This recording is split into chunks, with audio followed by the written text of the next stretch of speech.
I am sorry. Are you okay? Podcast is intended for mature audiences.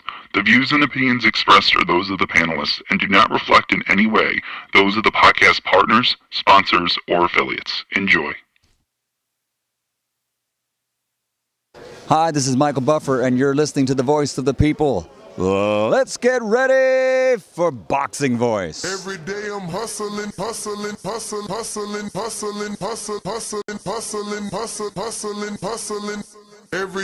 hustling. Every day I'm hustling. Every day I'm hustling. Every day I'm hustling. Every day I'm hustling.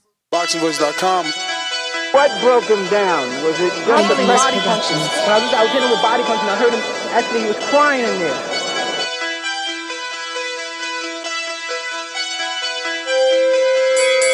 You were saying that Biggs was crying when you hit him? Yes. When did that happen? And perhaps the fourth round on? BoxingVoice.com. So that you knew you had him by that time? Absolutely, but I knew he was tough and taking those punches. Avanesyan Productions.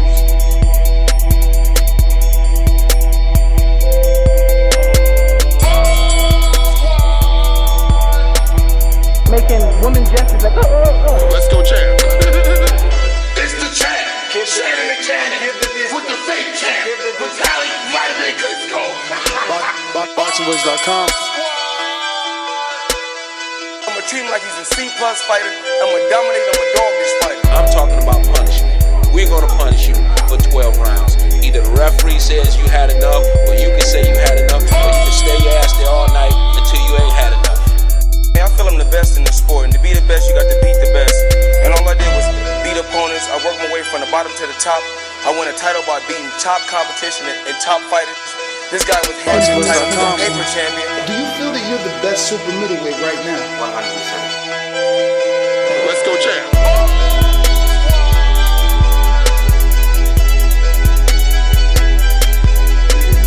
He can bring the pressure, he can box. I'm a true champion. I'm willing to go to his turf in Atlantic City. I'm going to step on him. I'm going to crush him. Y'all can mark my word to this. I'm going to crush him. He's a C+ fighter. I'm an A+ fighter.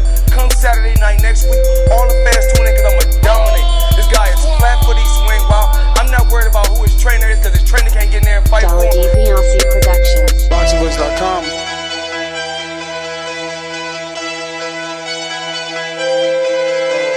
BoxingVoice.com.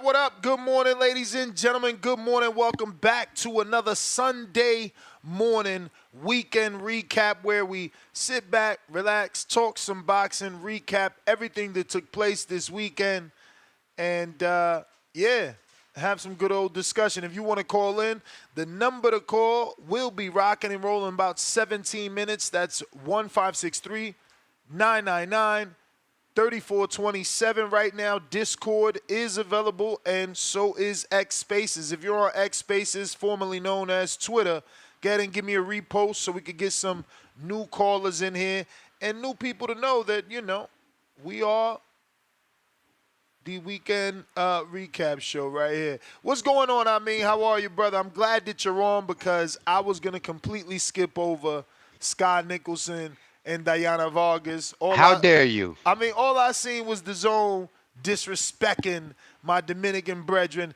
La Reina del Sur, by putting the highlight out there. It's sad that that's the only highlight they put is one, what was that, a left hook she landed? Terrible, man. Women's boxing need to step it up. But I'm sure you're going to you watch this, so, because I got a lot to say. I'm going off of one little highlight, and my interpretation is, this was a boring fight. Absolutely not. I seen people on Twitter saying Sky Kerr Nicholson. Like Sky Kerr Nicholson, like Shakur. So I said, damn, if there's only one highlight that the zone, the king of highlights, can get, they calling her Shakur, this must have been ass. How was it? First of all, good morning, ladies and gentlemen. King Amin of Essex 1 on IG, King Amin of Essex 1 on Twitter, Championship Rounds on YouTube, where you got those Women's Boxing Wednesday. I told you guys what this fight was going to be like. a fighter that's known as a puncher, but we don't really know who she knocked out, is going to try to follow a boxer around the ring, and not just any boxer, a long southpaw with an excellent jab and foot movement. Now, the difference in this performance than what Sky, and I said it myself because I put it in the pre-pro, and I said it tongue-in-cheek because I said there are a lot of people that they don't like pure boxing. You know what I'm saying? But here's the difference. What Sky did, there was a point in which she allowed Vargas to follow around, and she started making her eat some lefts. Now, those lefts weren't exactly as precise as far as, Sky wasn't sitting on them. They were a little army, but once she got comfortable, once she ate a couple of Vargas rights and she's like, oh, okay, I'm in the fight, she started to actually walk forward with the straight left and come with it a little bit. Mind you, it's 10 rounds, 2 minutes a round. So how long did this happen?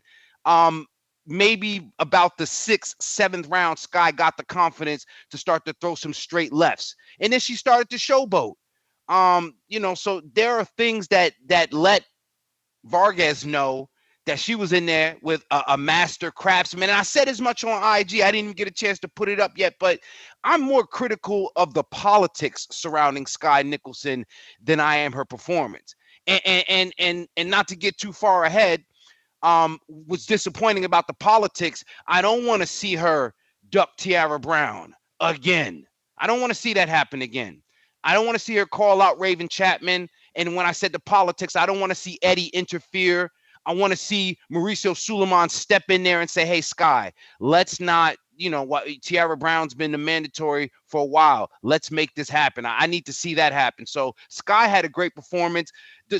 People don't, they appreciate different levels of boxing. So the same way I said, yeah, I could understand how people are not entertained by Shakur. I like pure boxing shit. So what she did was pure boxing. And the fact that, again, she tried to make Vargas pay after missing, that's the difference. So I thought it was a very entertaining bout, I suggest you go back and rewatch it, by the way. Well, since we started there, let's just stay on the DAZN card. Did you watch the debut of Dennis Thompson, or do we stick to the names? Because, I certainly wasn't watching these cards top to bottom. Like I told y'all, there was 3 fights this weekend I was interested in, and those are the 3 fights I pretty much watched. I mean, I watched some of the Khalil Cole and stuff like that, but nothing crazy. So, yeah, did you take it from the bottom to the top? Well, yeah, and even then, I don't know if you even want to talk about Shakur's presence at the card. I guess we can, for sure. So let's start there, because if we're talking about Stevenson's, you see how they Sky Core, Nickel, right? So if we're even kind of joking around in that way, let's talk about Shakur's presence in the building. Now I mentioned to you guys, and I keep saying it, that's the New Jersey Turnpike. That's 95. 95 takes you all the way south, all the way north. If Eddie Hearn happens to sew up the turnpike, you see he got Sky Nicholson eating cheesesteaks, trying to get her palate accustomed to the East Coast. If Eddie Hearn happens to secure that, I like that. Shakur, he's doing the talking that he does on Twitter in person now. So much as even calling out Chris Mannix, telling him, I hate your scorecards, but I'm going to learn to work with you. You know what I'm saying? We're going to get along just fine. Calling out Williams Zepeda, or at least mentioning the fights that he wants. Now I think we helped him out. We helped grow him. So he should shout out TBV, because pressure busts pipes. And we done turn this boy into a star, because now he's stepping from behind the keyboard and he's talking like a very marketable individual. So speaking for himself as well. I like that. So salute to him being in the building. I think he said all the right things. And, I'm kind of, I've said it. I don't mind if he stays with Top Rank.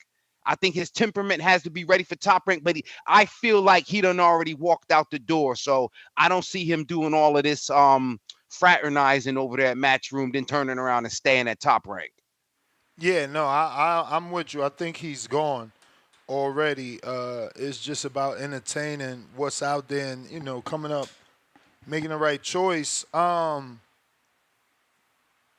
Yeah, I mean, it's going to be interesting to see what they give him. I know that he was excited to see 14, damn near 15,000 people there for Boots. You know, I think it was 14,400 was the official attendance, something like that. I could double check. They sent me an email. Yeah. But, you know, I'm sure that got him excited. And, you know, for Boots as well, you know. But I'd like to see, you know, Shakur take that one fight or at least two fight with Matchroom just to give Eddie an opportunity to see what he can do, you know. And, you know, I don't know, is Zaquin Moses turning pro? Not that they need Eddie, but I'm sure, you know, they could do something there too, you know. Well, sure. I mean, once Shakur get in the door, then Zaquin, you know what I'm saying? You got to lay the groundwork, you know. So I think that could be a very or make it a twofer. Make it a twofer. Like if I come over here, you gotta put you gotta bring my like Keyshawn kind of did. Absolutely. Pitufo Diaz gets the win. Shout out to him. He's gonna end up getting another big fight. Obviously, this wasn't the Henry LeBron fight it was supposed to be, and you know, he got the win, so he'll be back in another one. Khalil Cole picks up the win and picks up his first, you know, regional title. So he keeps doing what he's doing. New Jersey got one right there. Go ahead.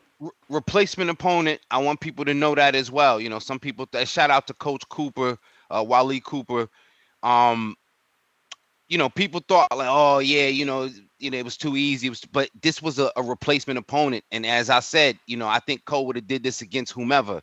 But another piece of real estate for Eddie Hearn on that turnpike. So you're talking within Jersey, you're talking Hudson County, you're talking right across a stone's throw from New York City. Well, that's why he's on the Philly card, because, you know, Jersey's going to drop the Philly to support their fighter if they rocking with him.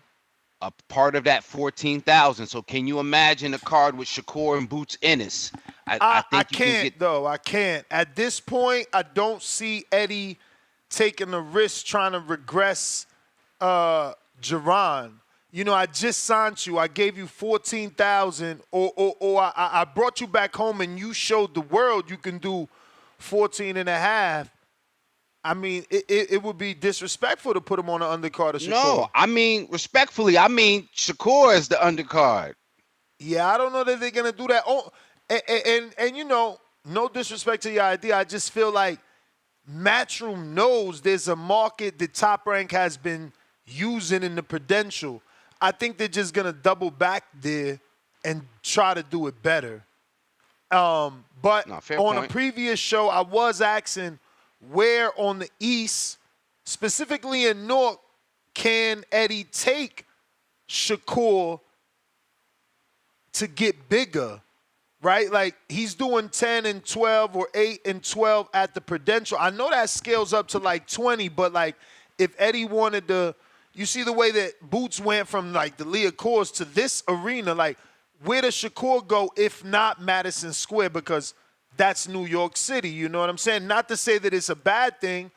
He could definitely go to New York City, tap into the Puerto Ricans, make the, you know, Jersey people come over the bridge. Well, I've said it. I'm not really a fan of Barclays, but the Barclays is another venue. But I mean, listen, if the crowd's big enough, you got MetLife, because MetLife has a close. You can close the roof on that thing. So, you know, yes, it's a stadium. What's that? That's in Harrison? No, in East Rutherford. It's where the Giants and the Jets play. What about that? The one where the Devils play in Kearney? No, that's the Devils playing Prudential. You talking about the Red Bull Stadium? Okay, the soccer stadium. That's in Harrison. That's a soccer stadium. Okay, that's a soccer. But listen, what we talking about? We're talking about stadiums, and Eddie and all his UK experience. What is he, you know, usually packing out? Stadiums. He can pack out a stadium. A little you know? different over here though.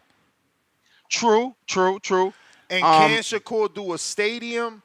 Like, you know, even if they put Khalil Cole, you know, I mean, again, you would probably really need Boots and Shakur. Well, that's where I'm going. If you talk MetLife, a stadium, if the weather's nice, open it up. If it's not, close it off. But a stadium, literally New York City metropolitan area, but it's New Jersey. New York Giants, but they play in Jersey. It'll be down the line, though. Like, can you imagine his first? I mean, I guess it'll be Boots having to bite the bullet, right? Like, it'll be Boots having to be the main event. Who's the main event? Who's the co-main? Whoever has a title. So if Boots is still a champ, if he's unified or whatever, then Boots. And I think that's the fair way to split it. You know what I'm saying? Whoever's defending their title, whoever's got the strap, like a real strap, not a. I mean, at the moment, they both just have one belt. I mean. But by that point, we don't know if Boots would have unified against Brian Norman. We don't know this. I don't know. I was not trying to talk about this, but I'm sure you've seen Turkey Al-Sheikh said he would like Jaron and Crawford at 154 next. And I'm not as excited as I once was when that fight was going to take place at 47, just because I feel like it would be rushing Boots.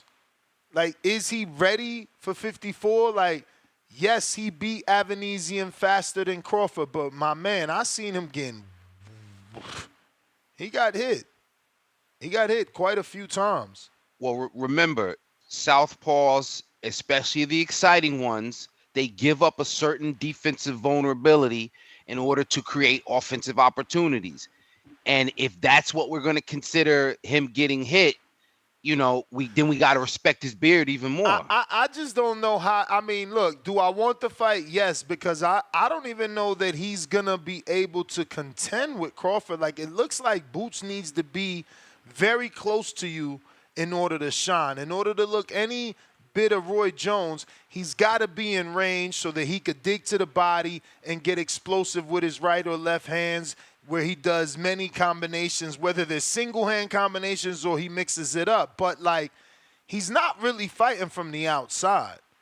Well, I agree. He definitely doesn't want to be in any of those exchanges with Crawford, but suppose that's not the style he uses that night. Suppose he doesn't even fight southpaw. But this is what we're talking about. Yesterday, he was switching quite often. Like, he started orthodox, he went southpaw. So, like, I don't know that it matters if he doesn't fight one way or the other, but I also feel like it's gonna happen. It's natural to him. He squares up a lot. He likes to be here. Like, bro, I seen him land like a 6-piece combination and then just walk to Avanesyan and lay his head on Avanesyan's head with the gloves. Like, he likes being inside and feeling your body. But this is deja vu. We used to say the same thing about Bud. What is he going to do? Is he going to be southpaw? It's only as of late he's been more southpaw. So we're talking about the same type of, like, that's why the comparison. I know why Turkey wants to fight. Am I as excited? Yeah, at 54, I wouldn't give a shit if they did it at 60 because of what I think will be the stylistic matchup and the nuances, the similarities. I got to see, like, you know what I mean, that kind of thing get itself worked out. So I wouldn't give a shit what weight these guys fight at. Yeah, it would be rushing it. Give it 2 years. I wouldn't care. I want to see if Boots wants to stick around at welterweight, unify against Brian Norman. You know, 2 years, though. 2 years puts Crawford 39, maybe. That's unfortunate. You know, he's garage kept, though. I don't know. I mean, I like Al-Sheikh and getting it done next. But watching the Avanesyan fight, I do feel like Boots could use some experience. You know, the commentators and the father basically said it was ring rust. What do you think? Could some of that had been ring rust? Definitely could be ring rust. Remember, he was held up for what we thought was going to be even a different opponent, right? Avanesyan wasn't even the original opponent, so it was some things that kind of changed along the way. So, yeah, and that could have been him working out some things that fighting in close proximity. That could have just been working out some of that ring rust. But I had no issues with the performance. I thought it was great. And I like the comparison. We know we talk about that whole common opponent. So I'm all in. I'm all in on Boots. Maybe Yeah. not as much as Line 6 Reed, but I'm definitely all in on Boots. I mean, he certainly did what he needed to do. It was expected that he stopped this guy. He did that. He was obviously in a competition with Crawford and Kavalaskis because they did it in 6. He did it in less. Technically, it was the 5th round because, Avanesyan did not come out for the 6. So, yeah, I mean, he passed with flying colors, but he got hit. He got hit quite often with big shots, too. That just made me think, like, how would that look with Crawford? Avanesyan hit Bud too, though. And I don't know if you even watched that fight. Have you probably? Yeah, I watched it. It was on Black Prime, the whole glove stuff. Yeah. I don't know that he hit him that much, though. Did he hit him that much? I don't know about that, but he hit him as cleanly. Like, he hit Bud. And this is what Bud, but what was Bud do? He was fighting Southpaw. This is what I'm saying. Both of these guys gave up a certain vulnerability in order to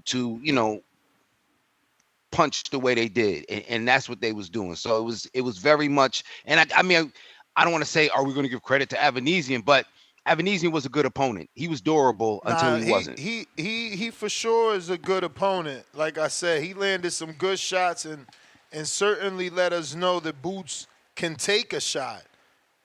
He hit Boots on both sides of that face. There was times where I thought Boots broke his jaw. What about you? Like, yeah, I thought think that's what they the 4th said. round, I mean, I heard them say it, but I feel like I think it was the 4th or the 4th. Man, it was with his left side. It felt like he couldn't close it. Well, he had Bobby Brown jaw. His shit was shifted. You know what I'm saying? Like, he looked like a smoker. Yeah, nah, man. Boots definitely hurt him. Definitely hurt him. That face didn't look right. Not that jaw, anyway. Yeah, man. And that was the thing. I was watching it. I had a couple people here watching the fight, and they heard the crib say, "Yo, his jaw is off." Yeah, his jaw is off, man. It certainly looked like that. Like I said, like that left side was not right. It was not only swollen, but like hanging down. But Jalil Major Hackett, man. That was a great fight. It was. He certainly impressed. Obviously, it would have been amazing for him to get the stoppage, but I think that he showed levels by going the full 10. The commentators kept making this seem like he slowed down, and I think that's just because they were spoiled that he was so fast-paced for like those first 6 or maybe even 7 rounds. Like, he was just so on top of Dobson with so many shots round after round after round that, when his pace slowed down, they made it seem as if he was gassing. I think that, he was just pacing himself. It was the first time going past 4, and he realized Dobson wasn't going nowhere. I mean, Dobson needs to be able to come back on just sheer durability. Like, this dude is 34, and he is durable. He didn't let his hands go as much as he did in the Ben fight. And I wonder if that's the opponent. Is it Dobson? I don't know. But Hackett looked very good. Nice jumping lead, left hooks, just beautiful combinations, working upstairs and downstairs with the jab. Now, that's a kid that really didn't do anything wrong. He got hit occasionally, but it was pretty dominant, man. He was pretty dominant, and you can tell he can hit pretty hard because, again, he made Dobson, be a bit cautious. Yeah, yo. First of all, shout out to Pistol Pete. That guy is a fucking warrior. Pardon my French, but the guy is an absolute warrior. And I mentioned before the fight, I hate when young fighters put that kind of pressure on themselves. I'm gonna knock this guy. I'm gonna knock this guy out. Because some guys, that ain't them. That ain't them. Yeah. Whether it's the fighter insisting on the knockout or your opponent, ain't nobody gonna come in there and just let you knock him out.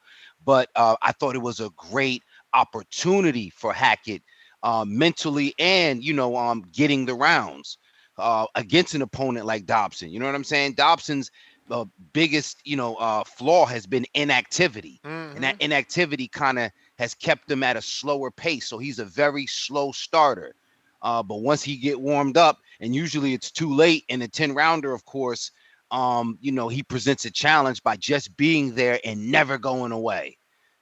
So as you said, his opportunities will come based on his durability. And, Hackett, I definitely like his approach as far as he's methodical, very patient. I thought in my mind, I'm like, yo, he I don't know if he was gassing or he was trying to figure out what to do. Like he ain't even want to be there, kind of like, but he was very tuned into his corner. He was listening. Oh man, the corner that made history. The corner, you was, I don't know, you were not there because that was what, Vegas? No, that was Philly. But anyway, you must ain't hit his corner. Bro, why'd they tell him, you remember the Javante? Do the Javante. Yeah. Yeah, Javante Davison. Oh, man, bro. Yeah, that's floating around. But it was a great fight. I'm glad to see both fighters also showing respect to each other afterwards. And I seen that Dobson posted, and had some good things to say about Hackett and said he said he hope he goes on to be pound for pound and shit so people could see he ain't lose to no bum. Exactly. Like, yo, that's the kind of person Dobson is, man. If you get in the ring with that dude, man, you better remember the old expression, you better bring your lunch bucket, man. You're gonna be there all day. Yeah, no, that was actually surprising, bro. I never thought Dobson would get stopped, but watching that fight, I'm like, sheesh, he might get stopped. Hackett is big. He is certainly big, and then his output was crazy. I wonder where they go from here because that was a great name. Like, that was a great name that they found him. But now he's on that level now. He's right there with Ben, like he did what Ben did. Not only that, but the whole storyline they were using on the telecast was that he wants to be a 3-time champion or 4-division champion like Adrian Broner by the age of 23. So, they're going to have to put put the gas because, I'm sure he's 21 now, right?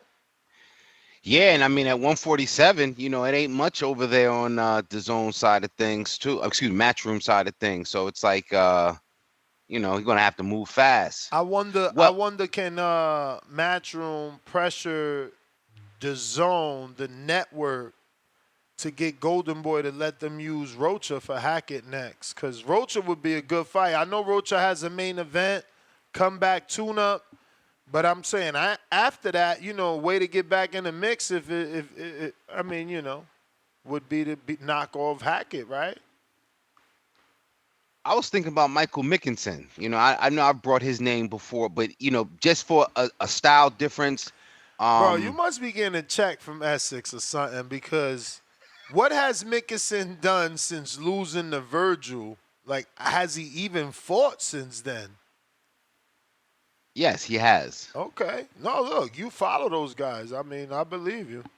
But and again, I don't want to look at it as a step backward. I just mean like somebody that's kind of, on approaching championship level. Mickinson fought Virgil Ortiz. I think that's a good fighter on that level. Shit, we can't dust off Maurice Booker. Well, who's Maurice Hooker?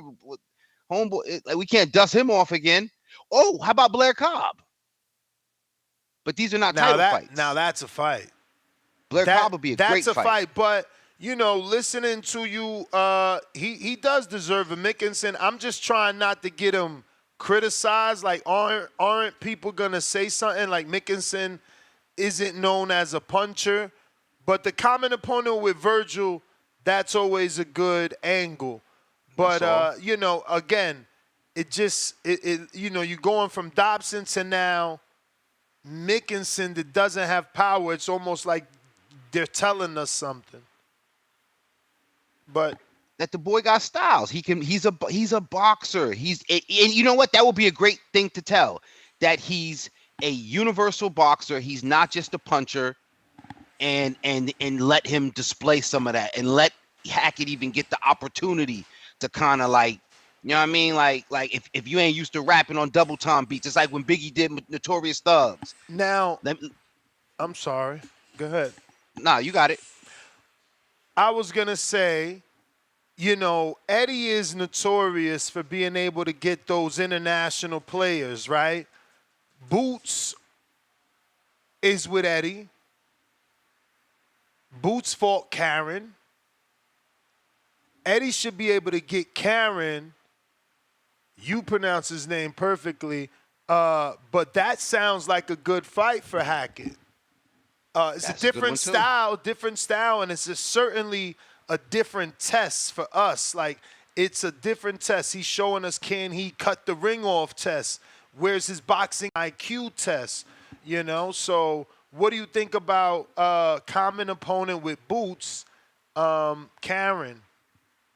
I think that's a great opponent for him because, like you said, common opponent with Boots. Not that they were pushing him that fast, but if we're gonna say, yo, he's got a common opponent as Conor Ben, common opponent as Boots Ennis, we're really telling you that this kid is the future.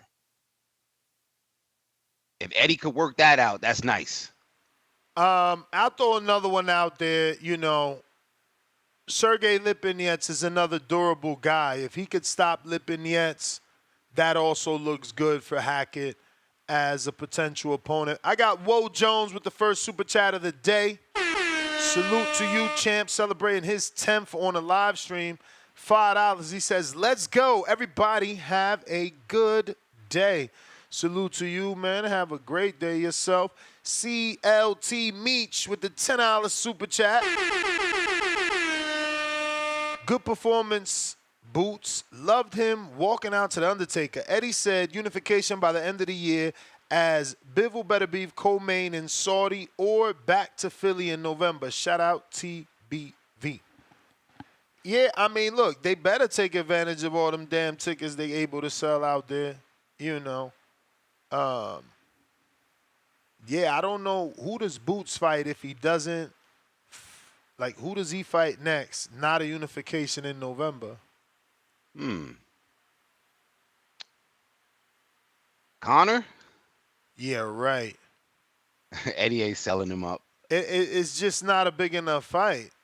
Conor ain't taking it. Forget Eddie. Eddie can offer it all he want. I don't see Conor taking that. I mean, because look how thin the welterweight. I think they need to revisit the Cody Crowley fight. I tell you what, watching yesterday, I think Crowley would have gave us a better fight. He would have landed a little bit more punches. He's got a lot more pressure. Now, I don't know if that would have worked against him and given Boots exactly what he wanted as a counterpuncher. You got someone coming right at you. But maybe revisit the Cody Crowley fight. If not, I think him and Blair is a big fight because Blair's personality, he can sell it. Look at what he did for the Broner fight. And then, you know, he's originally... Got to do it in Philly, too. He's originally from Philly, so they could go back to Philly, try and sell more tickets. I think Blair to Flair is the perfect next opponent for Boots. And they got the footage. It's all over. Like, those two met. Blair's never been afraid. He probably, you know, there's rumors the father said Blair got beat up in sparring. I don't know. But I'm with you, CLT Meech. That sells 15,000. I think more. I think if Boots sold, 14.5 damn near, I'm going to pull up the email. I'm pretty sure he sold 14.5. 14,119. So he was about 800 and some change short of 15 without that name of whatever the hell I just said his name was. Lord. Blair. So I hope Kais they would Hardin. get. I hope they would get a little bit more than 15. I hope they would hit the 18 with Blair. You know, because now more Philly people coming out. Not only because it's Blair, and he's from the city, but because it's Blair and he's a bigger name, so it's a bigger event. I mean, shit. Cool Boy came out to support. He was looking icy. See, you know them damn chains he had? Yeah, PBC must have paid him. Well, that's the Tech and Honda money at $3 million, remember? Yeah, for the Inouye. Homie ain't fought since then. Got Yo, the he looked like a little bit more, you know what I'm saying, muscular a little bit. He ain't look like skinny. I mean, he ain't been fighting. That's true. Montez Jackson, $2. I think the jaw is why they stopped the fight. I mean, probably. Because he ain't come out that corner. Derek Lincoln, $5. I want to see Boots versus Brian Norman Jr. next. And he got the WBO interim. It would be a great fight. The thing with that is we need Crawford to vacate that belt first, man. You know, so they at least fighting for a real unification. Like, it ain't right to Brian Norman. Like, let him get full champion status first and let that be his first true unification versus anything else. But I mean, that's basically the Muratalla Tevin Farmer fight. That's the only one we need to talk about.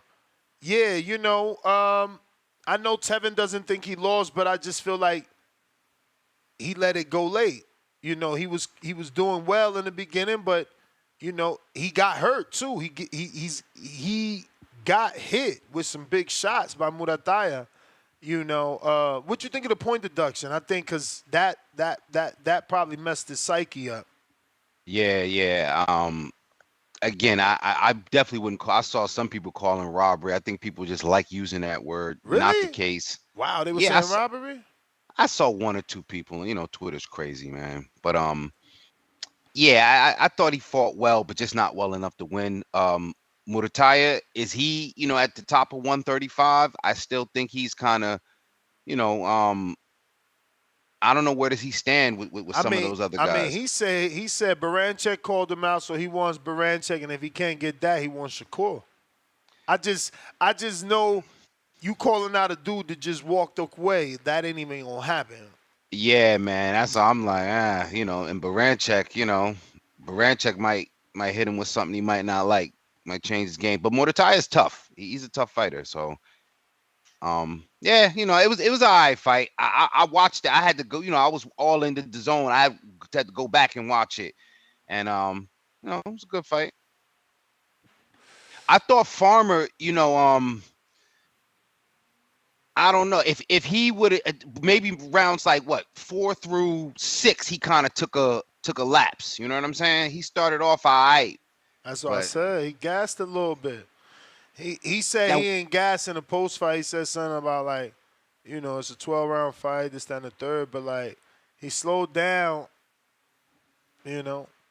Was it that muscle that, you know what I'm saying? Like we saw him a little bit more stocky, so maybe it was that. I mean, made him. I mean, he's 30-something facing a young boy, man. That dude's 20-something, man. He's young. You know, and he's been groomed, right? So, like, they finally taking a leash off on him. Remember, we've been asking. Think about how fast Keyshawn is moving and where he's at and how long Muratalla's been with not only Robert, but with Top Rank and where he just getting at. Like, he just fighting his first former world champ, right? This is his first former. Yeah. Yeah, I say Keyshawn and Muratalla is the fight to make over at Top Rank. I don't know why that's what Bradley was saying, but I don't see Keyshawn interested in that. Like, he'll do it if he can't get nothing else just so he don't fight another Medueno, but you know, he wants bigger names and Muratalla's behind him, no disrespect. Yeah, so here's the thing. Even though they technically on the same level because they both title contention. But in terms of, how they're presented, I get what you mean. But how about this? Because I guess at this point, Shakur's out. It's up to who gets the Baranchek fight. If Keyshawn gets the Baranchek fight, beats Baranchek, and then he gets to defend against Muratalla, okay, he becomes a world champion and he's got a built-in title defense. If for some reason Top Rank gives Baranchek to Muratalla, then Keyshawn got to double back and say, yo, I got to take the belt up off this kid and show y'all I'm the Duke over here, and then kind of continue from there. He might get tight, though. They give him that title shot first. It would be disrespectful, which is why he might go in there and whoop on Muratalla. As a silver medalist, and, the fact that he got to the, finish line first in terms of finish line to title contention. No, I agree. It will be disrespectful, but Top Rank, for some fighters have been known to feel disrespected. But what do you think? I forgot who it was. They said that some fighters have a Bob Arum said it. An oppression complex. What do you think about that fighter? He mentioned about Shakur specifically, and of course, coming from Bob, I don't want to. Again, Shakur's a bad example because I'm gonna agree with him. I mean, you see, Shakur just can't take constructive criticism. He's beefing with Berto now. Like, he beefing with everybody. Like, the dude is just, and that's cool. That could be him. He could continue to build the hatred where now we want to see him lose. Because look, they tuned in. We could call him boring. Y'all could say y'all don't want to watch him. Y'all lied. It was 1.2 million people watched.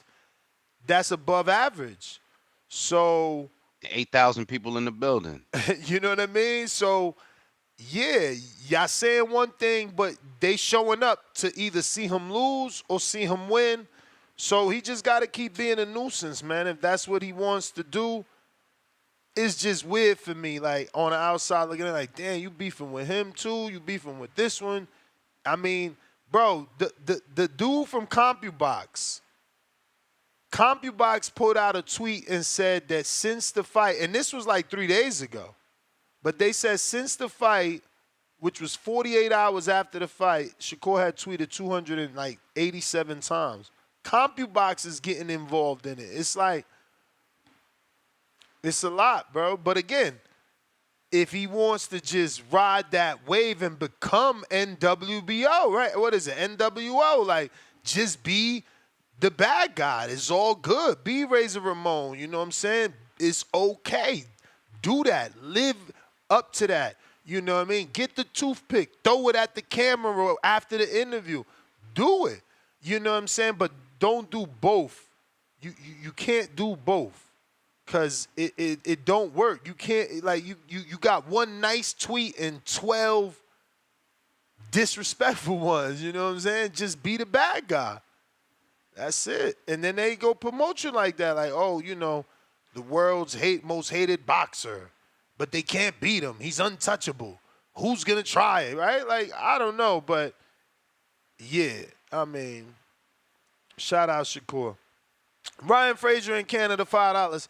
Eddie wants Boots on the Better Beef versus Bivol card. Does Brian Norman versus Boots and Saudi sound like a good co-main? Of course, especially with the Saudi money, belts don't matter then. But again, man, people are very high on Norman. We need to give him another fight. He need another fight, man. He need another fight, bro. Like, after that one fight, we throwing him in there with the greats. And I think that's unfair. He's young, Lake County. Well, go ahead. I was going to say, I don't know, is it so much throwing him in with the greats as it is the state of the welterweight division with Boots preoccupied. It's kind of like everybody has to be in a contender type fight. You know what I'm saying? So it's almost like he put a target on his back. You know what I mean? Because now, yeah, but a good contender fight for him is Alexis Rocha. Like, he don't got to fight like Boots his next fight because he beat Stantilian. You know what I'm saying? Like, I don't see Virgil fighting Boots next after he beat Kavaliauskas or Mickinson. You know what I'm saying? So why does Brian Norman, who's younger, have to, like, jump in this crazy fire? Nah, fair point. You know, I think he deserves a Rocha or I don't know that Michael Fox. I always throw Michael Fox out there, but that might be the wrong style as a southpaw boxer. You know, TV's looking for something where, you know, he can knock him out, and he might not. You can't, you know, it's hard to knock out Mike. But yeah, man, you know, he got to get a. He got to he just won the belt and they throwing him the boots, man. It's like y'all just trying to build Boots. Can we build him?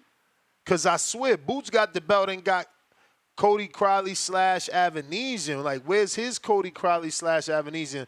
Last I checked, Boots is not that. So, but they had Boots fighting Bud with no belt though. And that's, remember, the Boots, let him fight Bud Crawford. Let him fight Bud. For sure. But he was also Crawford's mandatory after the inherited IBF. So that's a little different. You know, Norman's not Boots nothing. He's his contemporary, not his mandatory. That's true. Lake County. Lake County, $2. Who has more options in boxing than Brian Norman Jr.? I don't even know what that means because you need to be way more specific in terms of weight classes. And then after that, are we talking like contenders only? Because Boots has more options than Brian Norman. I mean, Boots is the money guy now. He just sold 14,100 tickets. That's more than Shakur's ever sold. That's more than Ryan has ever sold without Tank or Haney. You know, I think he just and he's got the money behind him with the Zone and Eddie. I think he's just established himself as a true player. He got the knockout.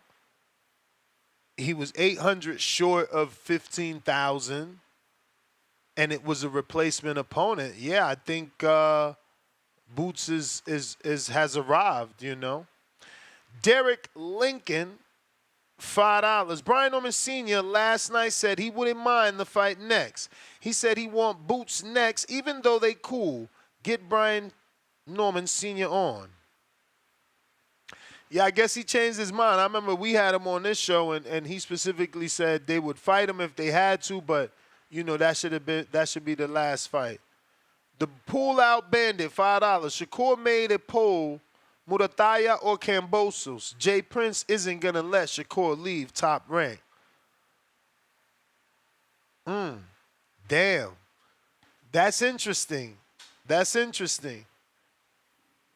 poll is interesting, and I love how you interpreted that poll as Jay Prince being involved, making Shakur test the waters with those two top-ranked opponents. The issue with that is Kambosos ain't fighting Shakur. Kambosos would rather get knocked out the pottle in an all-out Australian affair where the government put up the baggy bag than chase Shakur around the ring. We both know that. Like, that's just... Now, Muratalla, I guess it would be on him to chase Shakur. You know, he's the Mexican. What you think? That's interesting. I love the way he interpreted that poll. What you think? Yeah, you mentioned that too, though. It's like, what is he going to allow Shakur to do? But what is Jay Prince's involvement? You know, could we see Jay Prince? You know, I don't want to say going over there, but you know, I guess venturing over there with his first, you know, fighter with the Zone. You know. I don't think he necessarily has to be loyal to Eddie, even though he got a lot of business over there. So Jay Prince could be wanting to test the waters and like, let me see what Eddie got going on over there. Word. I mean, I guess James Prince, right? What if he says like, all right, Eddie, we gonna bring Shakur, but you gotta sign Duke Reagan. Cause he got Duke. And I think that's it. I think that's the only James Prince. Oh, I don't know if Julian Hammerhands is still with James. You think is he? Oh, I don't know. Cause he from Jersey. But he been cut from Top Rank, so I don't know if James got rid of him. Reagan got cut from Top Rank, so he needed network. Maybe that's how they could do it. But I'm telling you, that's the biggest news in boxing, man. Does he really leave Top Rank? And that poll, that's telling. That looked like he testing them waters back at the Top Rank. I mean, he's seeing it though. Eddie ain't about to give you $3 million guaranteed. You just can't. He can give you $3 million if you find a certain name. He can't just guarantee that shit versus anybody the way Top Rank willing to do. And this is where it come down to. You want the money or the fights? What do you want? You know what I'm saying? Sometimes you got to look at it and just, you know what I mean? And why many people said he could stay at Top Rank and get some work. Now, remember, if he stay at Top Rank, them opportunities for Keyshawn are no longer there. Yeah. You know what I'm saying? So it's kind of like it's crowded. It's crowded, man. It's crowded, man. I mean, I'm going to the phone lines. People, don't get patient. We going as soon as I'm done with this sentence and after I mean it's counter, right? But like I've been thinking about this Golden Boy deal, and it's like, does he really want to go over there for Cepeda contender, Floyd Schofield, prospect contender, Barboza contender, and Jose Ramirez, former world champ? None of those names are bad. All those names eventually going to be on somebody's resume. But is that worth leaving Top Rank for? No, because it definitely ain't going to be for 3Ms. You ain't never lied. Phone lines are open. Discord's available. Twitter Space is available. And the landline available. Del Mio, Joe Pilot, what up? Yo, y'all hear me? Yes, sir. Loud and clear. Salute. I mean, you already know, man. I watched the fights. Vargas didn't even look like she belonged in there with Nicholson. Like, yo, I was like, bro, she was like, it was crazy. She was in there doing the wilder. She was spinning in there. I was like, yo, I'm like, what is this? And when she threw something, like, she was just wild. I was like, yeah, man, we can't go with these fluffed up, records from DR, PR, Mexico. It's like maybe a little bit less with Mexico, like, because some of them guys do kind of translate over here. But Vargas didn't even, like, bro, like for the first few rounds, she didn't even land a punch. Like, but too, Nicholson had the range on her. She was longer. She was definitely more fundamentally sound. Like, Vargas couldn't, like, bro, she didn't know what to do. Like, it's just crazy. But yeah, like, she didn't belong in there. Nicholson needs a real test. Like, that was no test. It was crazy. Yeah, man, y'all didn't talk about Ruben Villa getting upset by Sagua. Ruben Villa, man, he got demolished. I mean, not demolished, but he got out, he got beat up kind of bad. He couldn't land nothing. That African kid is kind of nice. The guy from Uganda, Sagwa, he's all right. Who else? Yeah, man, Boots, I don't know what's going on, bro. Fans, bro, boxing fans are the worst. Like, y'all complain Shakur doesn't risk getting hit. Boots get in there with Avanesyan. He's in there slugging it out with Avanesyan, giving us an exciting fight, and y'all complaining. Like, bro, like, clearly, like, haven't we seen this before? Boots knows who he can risk his chin with and who he can't. Of course, if he goes in there with a Crawford, he's not going to just be in there doing what he did with Avanesyan. Like, that was an exciting fight. That was a good fight. Like, we gotta like stop being so harsh on critiques, talking about he's getting hit too much. And they're like, man, it's just crazy. Yeah, man. What about Hackett, man? Hackett did his thing in there, but it's crazy. Pete Dobson, after the fight, the only lump he had was when Hackett elbowed him. But damn, Pete Hobson's like Wolverine in there. Like, this dude, I thought he was gonna be. I thought he was about to get out of there like around the 5th round. I thought I was like, yeah, Dobson ain't reaching no 10th. And little by little, Dobson was just eating his punches. And, of course, he was moving around there, man. I think Eddie needs to get Dobson back in there and, maybe give him a Montana love. Give him a little A-side love, like, Dobson's coming back to Nah, back to they back gotta tough do. fights. Eddie needs to do the Jaro Calderon fight, bro. That's old news for Pete. They been had beef when Pete lived in Florida.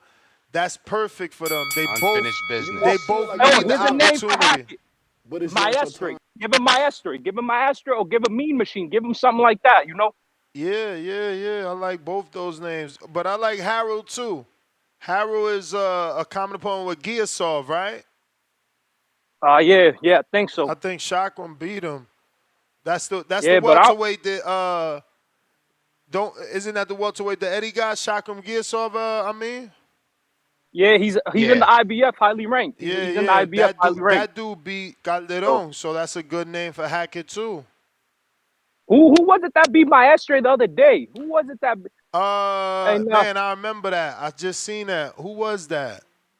I forgot. I'm over here, getting these steps, and I can't look up box rec. But yeah, man. Champ, that and was also, the bell. Let me get to other callers. Jay Will, what up, man? Who did beat Maestro the other day?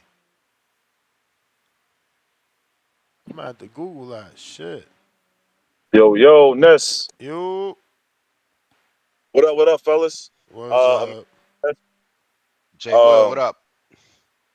Yo, I'm gonna kind of take a casual approach to my call, man. I'm gonna just keep it to Boots, and I'm gonna do because honestly, when I was looking at the Boots fight, I was looking at it, scouting him for the Bud fight. I don't think Bud's gonna get the Canelo fight, unfortunately. I think he's gonna more likely get the Boots fight. And scouting it, man, Boots cannot beat Bud. He just can't. I don't think he's as powerful as a puncher as Bud. I think Bud is a little bit sharper as far as punch placement. Now, I will say it will be a 12-round, way more competitive fight than Spence, for sure. But I just think that Bud has a little bit too much experience, and he's punching a little bit too hard, too crispy, because Bud came off a year layoff fighting Sean Porter before he fought Avanesyan as well. Avanesyan actually had a full camp, though, for Bud. And, he stopped walking towards Bud after like the second or third round, and Bud started walking towards him. Avanesyan kept walking towards Boots. Like, Boots' punching power it was respectable, but it wasn't like, all right, I can't walk to that. He kept walking to Bud. He kept walking to Boots pretty much the whole night.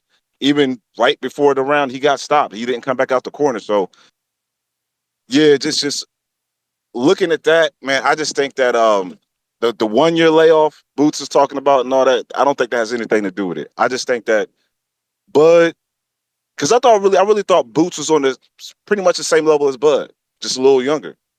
But there's levels to this, man, and I just think Bud is still a level or two above Boots. And still want to see the fight, but nah, I don't think Boots is the one to get it. And to kind of put a bow on my call, man, this dude, Bud, and, I'm a Spence fan, so it took my dude getting his ass whooped by him. Bud might be top 3 of all time, man. I really thought if he got the Canelo fight, he's beating Canelo, man. That's something that Mayweather, Pacquiao, and no other welterweight has ever done. So, yeah, man, I just think Bud is different. Bud might be really top 3 of all time, man, but without giving the chance to prove it. So we really can't put him in there. But I think if he was given a chance to prove it, he might be top 3 of all time, man. But, yeah, that's my call, man. All right, man. So he made him top 3 based off Boots' performance. That's crazy. Fats, what up? Fats, what up, man?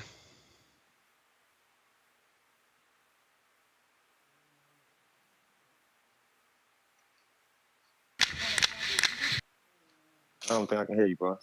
I hear you. Where you at, Fats? We hear you. Oh, I hear y'all, man. What up? What it is, man? What it is, man? You may feel like it's your time. Man, that was a good fight, man. That's how you close out a show, man. When you smell blood, sharks go get them. You feel what I'm saying? So I hope Shakur was taking notes. He up there talking about, I saw his tweet, he up there talking about, people hating on Boots. Ain't nobody hating on mad at Boots or how he fought. Like, The only people that's saying, listen, the only people that's now saying, coming to the realization, oh, yeah, he ain't beating Bud. Then was just Spence fans who was mad that Spence got his ass whooped real bad. So they jumped on the Boots train and figured that Boots can beat Bud. I mean, that was never the case. Boots good, but them dudes was just salty, man. That's all. It's just old Earl fans now coming to the realization that they was wrong. And you know that Crawford is a generational talent. That's all. But Ness, yo, I was telling people too, yo, that Blade Cars fight a good fight for Boots. Now that it'll probably be competitive, but it's a good showcase fight for his talent. Like I like that fight. I think that's a good fight. But if they want to continue to grow bigger, even though I think that he'll do the same numbers with Blair at Philly. I mean, he should take his talent overseas and get that Ben fight. Try to see if he can get Ben over there overseas in a larger crowd. You know what I mean? So he can keep building on his stardom. Because I saw this morning, he broke the record. He broke the 46-year record at the Philly arena. Ain't been 14,000 since they said Hagler and Briscoe. Damn. In 1978, yes, sir. Right. Yeah. So they said he just set a new record. So I mean, shit, man, you better keep building on that. That was a pretty good performance last night, and he said he felt a little off. So shit, I mean, yeah, keep building on that, bro. And I ain't gonna lie, man, this Madrimov fight, man. I think Bud Street gonna end this fight. I don't think he knocking dude out. I think he gonna win. Got him winning probably like 6-2, 116, 112, but I don't think he gonna knock dude out though. This dude seemed like he built like a machine, bro. Like I'm looking at this dude's stature, bro. He ever been knocked out before or stopped? Who, Masvidal? Hell no, he undefeated. That's what I'm saying. Yeah, like so. I don't think Bud gonna get him out of there. If he do, then yeah, Bud might be the GOAT, man. I ain't gonna lie, cause going up at 154 at this stage in his career, and then he a naturally a lightweight. That dude a machine up there, yo. That Madrimov dude. I mean, I'd be surprised if he win, but I think my boy 11 straight knockout streak is gonna come to an end. But I gotta win it though. I appreciate the call. Oh yeah, hold on real quick. And Jalil Hackett, he gotta tighten up that defense, yo. I like Shorty, but he get hit a little too much for me, man. He gotta get that defense right, but I appreciate it. All right. Brambo counter.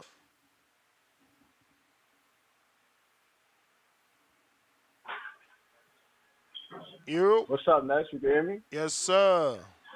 You get? All right. Yeah, let me get that crow for my man Pistol Pete Dobson. Let me get that crow real quick.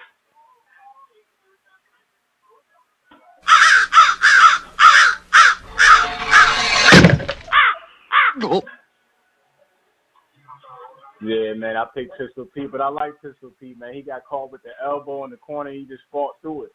I still would like to see Pistol Pete, again, maybe against I don't know who he would fight, honestly, but I do want to see him again because he showed a great heart. Hey, I wanted to ask you this though, man. What you think about like maybe Khalil Cole? Ain't David Morrell at 175 now? Yeah. What you think about Khalil Cole versus David Morrell? Ooh, that's a step up for Cole. That's a step up, but that's a good fight if he ready. He look good though. Oh my bad. What's up, King of Essex? What's good, bro?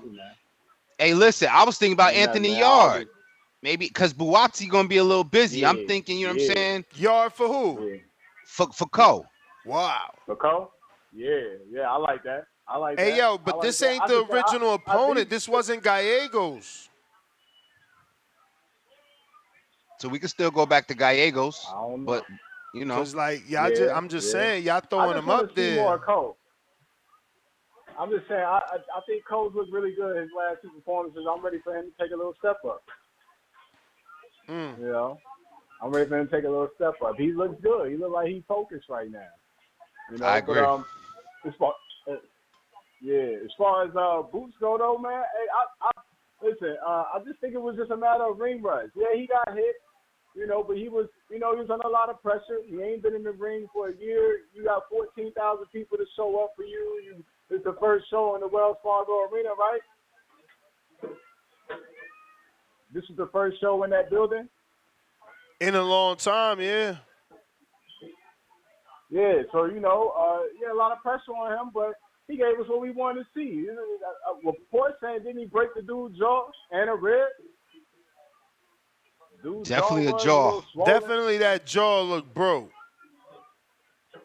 Yeah, so, he gave us what we wanted. He came out throwing from the time of bell ring. He put himself in a line of fire. He fought inside. He went to the body hard. He broke the dude down. He got him out of there. Hey, that's what we want to see. So for those criticizing him for getting hit, I just think it's a matter of ring rust. Do I think he could beat Crawford right now? I don't know, but I don't want to see him fight Crawford right now. I want to see him follow the Eddie plan, get built up. I would like to see him against Barrios next because we know Barrios a warrior. Barrios gonna try to fight him hard, and you had Stanley on the show before he got that last fight. He said he needed the money, so boom, that's true unification. Well, no, I mean, Stanionis just re-signed though. With PBC, you know it.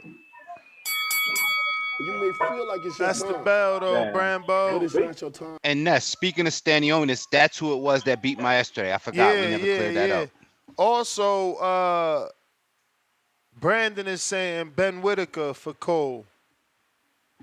Yeah, they both young. And you know what? I gotta go with Cole. Whitaker, he can't do all that Prince Nassim Hamed flyboy shit, and that's my dog. But I mean, Juan Houston. Yo, can you hear me? Yes, sir. All right, well, Boots did what he's supposed to do, man. I wasn't impressed. I ain't gonna say he had anything bad.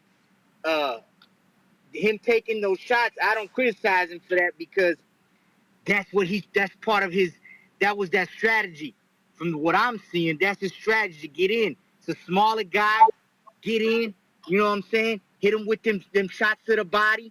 Because if you notice, that's what he was working on, that body. You see him trying to go around that guard, Avanesyan keep trying to lower them arms. So, I don't fault him for that. You know what I mean? He did his thing. It wasn't nothing impressive, you know what I'm saying? But it wasn't no trash fight either. But right now, I'm going to tell you what. If he wants Bud, after that, please, Bud will tear that ass up after what I saw. You know what I mean? And so, hey, he might as well because Bud said ain't nobody give him a shot. Fuck, give him the shot, Bud. Give him the shot. And if you think it ain't going to sell, I don't know why people saying it wouldn't sell. Why wouldn't it sell? If he's the name on everybody's tongue right now, right? Why wouldn't it sell? Take him, Bud, because Bud will make mincemeat out of him. Mincemeat. You know what I'm saying? And, damn, what was I going to say? Oh, yeah, but if he don't get that Bud fight, fight Blair. Fight Blair. I think that'll be a great fight. Because, after that Broner fight, Blair in a whole nother level. You know what I'm saying? Blair fighting number former world champs. Maurice Hooker was a former world champ. Broner, former world champ. Shit. Go ahead and fight Blair. And then y'all got a rivalry. There's a story behind there. You could build it up. You could show that footage where Blair was like, yeah, you mean mug, what's up? And you want to walk by all friendly. You know what I'm saying? No friendly shit around here. It's boxing. You know what I'm saying?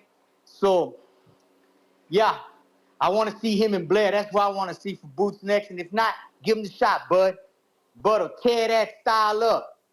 Man, you saw how Avanesyan was getting some clean ones in the first and the second. Trying to fill him out. Let Bud do that. It's funny because I told him, man, Tim Bradley about a year before the fight he had with Spence. Oh, man, that jab, man, that jab. Yeah, that jab is what whoops Spence. Yeah, so try to come up with that style, Boots. He don't kill you with that same jab he beat Spence up with all night. But that's what I got next. You the man, Juan. You the man. TBV Two-tone, like and subscribe. the Yo, superstar. What it do, champ? Buenos what it do? dias. What it do? Happy Sunday, Ness the You King may out feel like it's there. your time, Buenos dias, Tone. but it's not your time. Ness, what trail was you on yesterday, brother? I said, is he going to be alive? That looked terrifying. God, it was hot out there, Ness. Nah, Come on, it man. was hot. It was hot. Lord. But honestly, Yo. I don't be feeling it, man. Like my wife always says, "Oh, you never say you feel it." Like yesterday was supposed to be 103, but it's so windy in Vegas, bro. Like if you look at your app, it'll tell you what degrees it is, but it'll tell you what degrees it feels like because of the wind. So it's always a little better. And yeah, man, you need that at least 20 minutes of sunlight. Yeah, that looked like, I was like, he in a blast furnace out there. Lord. Hold on. Nobody mentioned Boots. Ryan Garcia might have had a chance last night. He might have had Boots might have went to sleep last night. He got caught with some left hooks. I'm not even trolling. It sound like you trolling. Nah. You saying Boots Ennis would have got knocked out by Ryan last night. Ryan Garcia would have put him to sleep last night with a left hook. The shots he was taking from Avanesyan. And that's what you said right there. Taking. Like he showed he got a chin last night. You don't think? I think Ryan hit harder than Avanesyan. Damn. Yo, Ness, take me down right quick. Yeah, for sure. I don't know, bro. Ryan got tired so easily in that Devin fight. And, Devin was able to land. Boots got way more power, way more body. He's just more physical. I don't know. That's a bad fight. I still like the Earl fight for Ryan, though. I think that's a better fight for him. But I think that's Ryan off of 6 months of Casamigos, whatever. If we get the same Ryan Garcia that we seen against Duarte and Javier Fortuna, even Gervonta Tank Davis to a certain point, I think that is not the way Boots is getting hit. Like, granted, I don't see that fight go. If it goes 12, I got Boots winning that fight, but Ryan has a chance to put him to sleep. There is a chance there. Boots' defense is a C+ defense. Yo, but you don't think he was, again, like, not letting himself be hit, but like he in the fire because he's looking for the knockout and he's not worried about what's coming back. But even against homeboy, was it Villa? The last fight? Villa? Villa, he took some shots against Villa too. Like everybody keeps saying, "Oh, Boots is he just letting people hit him." No, it's coming to a problem where he's susceptible to getting hit. That's why Terrence Bud Crawford, it's levels now with Crawford. Spence and Boots, to me, is 50-50. Crawford and Boots is 70-30. Crawford gonna put that man to sleep. Is it still a competitive fight for you at 54? It looks like Turkey Al-Sheikh warns Boots and Crawford next at 54. We do got to see what Crawford looks like at 54. If he still looks amazing how Crawford looked at 147, then yes. But we got to see how Crawford looks at 154. But Crawford and Boots, I think last night showed there's levels, in my opinion. Toledo Trees. Yo. What up, though? Hey, if I spill over, let me, I got you on the 5-2, by the way. But, what up, though? Two-tone, superstar. Please say the superstar. What's going on with you? Hey, what's his name? Cromwell? Ain't he from Ohio? Yeah. Cleveland, Boots, but he be turning. Boots better stay away from him, too. Of course, man. We knocking shit loose around here. But, hey, man, I wanted to say shout out O'Shea Jones, man, the whole OTX. Shout out Haven Brady. He was looking good and whatnot. He didn't get the stoppage, but he looked damn good out there, man. Like I said, Kermel Moton, man, he got problems, man. He got Haven Brady problems, and you might not want to see it, but I'm telling you what's going on. But I heard y'all talking about Shakur and whatnot. If he get a fight, I think that Raymond Ford, I think he would be good on the undercard of a Shakur fight. I know, ain't he from Jersey too, right? And of a Boots fight, because he right there in Camden, like he tight with the Philly clique. His trainers is from Philly. Yeah. That Raymond Ford, he'd be nice on somebody undercard, but he a good fighter. That makes sense for him if he get a title shot or something like that. But your man's Jalil Hackett, he looked decent out there. He looked decent. I know he was trying real. Come on, man. He was 8-0. Man, listen. He was 8-0 stepping up that high. Decent. Let me burn. Damn, I got you, bro. He looked good. He looked good, man. He stunned your man Dobson. He almost got him out of there for real. I seen them knees lock up on Dobson. He could have got him out of there. But I hear you talking about you want to step your man Jalil Hackett up like tough or something. So I'm thinking, why not throw him in there with like a what's my man from Canada, that Castillo Clayton? I know that's a guy who had fought Boots before too. Y'all was talking about former opponents. That's Boots. A good name. That's a good name. He right now too. He got to be anywhere between 34, 37. Yeah. Castillo Clayton. I was thinking him, but I was also thinking about Speedy Rashidi would be something. I know we ain't seen him in a while too. That'd be decent. That's another name. That's another name. I'm betting a knockdown on that fight. Yeah, but I like them two names for your man Jalil Hackett though. But he put Dobson down, right? I ain't dreaming it. He put Dobson down. No, he ain't put him down. He just he put a nice little titty on his head though, a little hematoma on his head. Nah, but that was from an elbow. That was from an elbow. That was from a bow. Oh, hey, well, it looked like it was. Hey, I ain't see the elbow. They ain't replay no elbow or nothing, so I ain't really see it. Yeah. I forget who caught it. They caught it though. It was an elbow, and they replayed it. Okay. Well, from what I was seeing, he was putting the beats on him, though. It was a good fight, though. It was a good fight. And with this Khalil Cole, man, like I said, if I run, I got another five. I got a five for you. But with Khalil Cole, if we talking matchups for him, man. You may feel like it's your time, but it's not your time. If he would Matchroom, what that guy Willie Hutchinson doing? Why don't they throw him Willie Hutchinson? What? He just beat. Nah, he with Queens. He with Queensburg. He with Queensburg? Oh, okay. He with Queensburg. He was with. Okay. But well, that name ain't ringing no bells, man. What the fuck?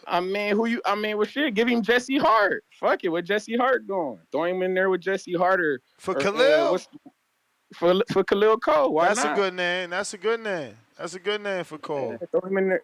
Yeah, he was just in Philly, and Jesse Hart from Philly. Yeah, he was just around that area and shit. It makes sense. Or what's the other cat who from from Connecticut? Damn, the Mexican cat. Any like Mexican? What's my nigga name? Rivera. Richard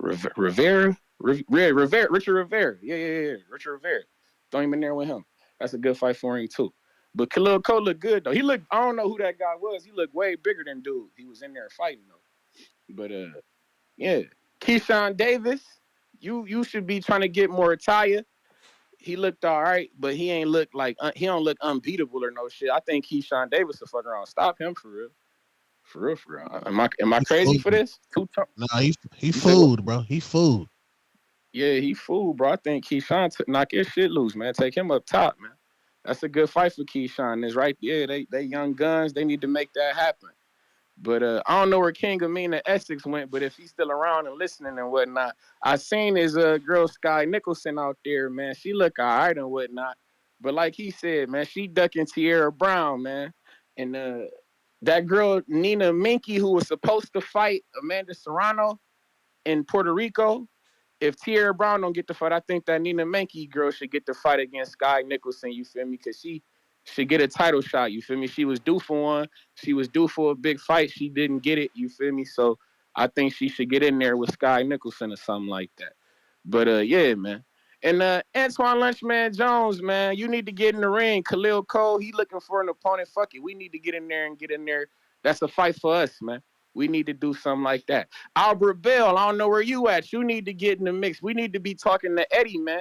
He looking like he putting on for his fighters, man. I don't know. But shout out TBV. Shout out Toledo, Ohio. O'Shea Jones with a wonderful performance. And y'all know what the fuck going on, man. Y'all be cool. Trees, appreciate it. We got John, what up?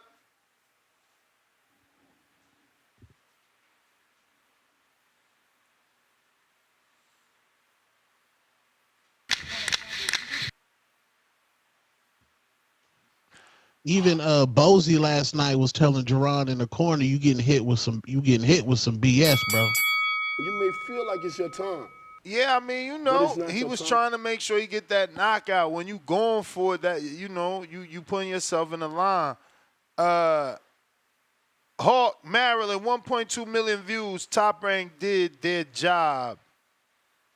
Shakur and Hawk with a counterpunch.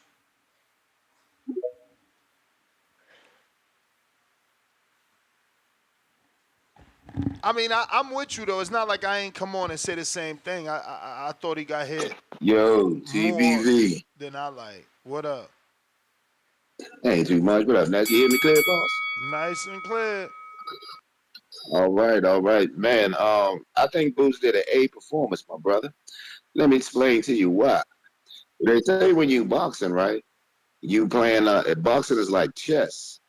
So when Terrence Crawford and David Avanesyan had their chess game, they went into the fight to beat one another. Terrence Crawford got him out of there in 6 rounds. He didn't know he was gonna get him out of there in 6, but he got him out of there in 6. Now, last night's fight with Boots and David. David went into the fight knowing Boots was going to try to knock him out before 6, and Boots went into the fight with everybody saying he got to get him out of there before 6. So their chess match was on the clock. So when you playing chess and you're on the clock, it's a little different than playing chess and you can make a move once a week or once a month. Boots had to get in there and get him out of there before 6, and David knew he had to. So there's a different fight when you put under that pressure of the clock. You know what I'm saying, Ness? For sure. So yeah, so it's a different, like you playing chess, you play chess, you might be good, but let them put you on the clock and see what happens. See how good you are. It's a different game. That's all I'm saying. So yeah, he got hit a little bit because he was in a different game than Crawford. Crawford went into a fight just to be the fight. He ain't have all this pressure on him to get him out of there before a certain time. And Boots went into a fight on the clock. So his chess match was on the clock. Terrence fight, chess match, was on his own time. So it's a little different when y'all going to comparing the two. But I think Boots did a great job. And like I said, on the clock, it's a little different. But yeah, that's all I was calling about. I think he did a great job. All right, Hawk. Appreciate you calling in. We got Lake County, $2. Boots versus Virgil do $20K in Philly at 154. Set it up. Well, Alice Sheik said he willing to see it because Oscar was out here talking about Crawford and Virgil beat Boots. G-Ball, $2. People forget Avocado was landing on Crawford too. Lake County, $5. Two-Tone is tone deaf. With this Ryan talk, that boy will never fight anyone having multiple advantages over his opponent. Get the F out of here with Ryan cheating arse. If I'm Boots, that's a fight I want. That crosses me over. I can't deny that you're lying. Spaz, $5. Ness, did you see the video of Terrence telling Shakur he don't throw his hands after the fights? Yes, sir. And he was arguing with him. Uncoachable? You may feel like it's your time. I don't know. I mean, But it's he's not just, your time. look, there's nothing wrong with being a dude that sees things his way, But I did see it. Even Ward was trying to tell him. And, he just got an answer for everything. Yeah. And I tried to tell y'all that with the Dev situation. Like, the reason we fell out is because he like, you the Haney voice. I'm like, no, 25% is good. Look at where he at now. Right. Now in retrospect, imagine he'd have took that 25% and landed that right hook. For Undisputed, too. Undisputed. Undisputed. This shit is scattered. everybody now is somebody because Shakur said no to the 25%. Yeah. And now, look, he went from saying no to the 25%, being cool with Top Rank, to all of a sudden, oh, he ain't cool with them. Yeah, saying Top Rank know my number for Muratalla. They know my number. But bro, you was just over there. But he was just cool with Top Rank when they let him get in the ring, and he looking at Devin like food. Yeah, man. He should have took that 25%. But look, it's all good. It ain't happened, and you know, we get to see this version. You know, this the path he walked down, so we get to see what happens. Napoli, what up? Sky loses her title to Raven Chapman. Never heard of her. Leonard Sterling, 5-pounder. BS that Nicholson avoiding Brown. She became mandatory 2 weeks ago. Nicholson won a vacant title 3 months ago. She was Serrano's mandatory. Sky beats Brown. Uh-oh. She got a finish, too. She had a homegirl hurt and didn't go in there and finish her. Joker.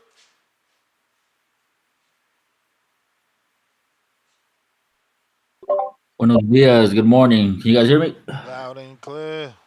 Yeah, what's up, man? Hey, shout out to his win, right? But, I mean, how much credit can you really give him when he's supposed to do what he's supposed to do against fighters like that, bro?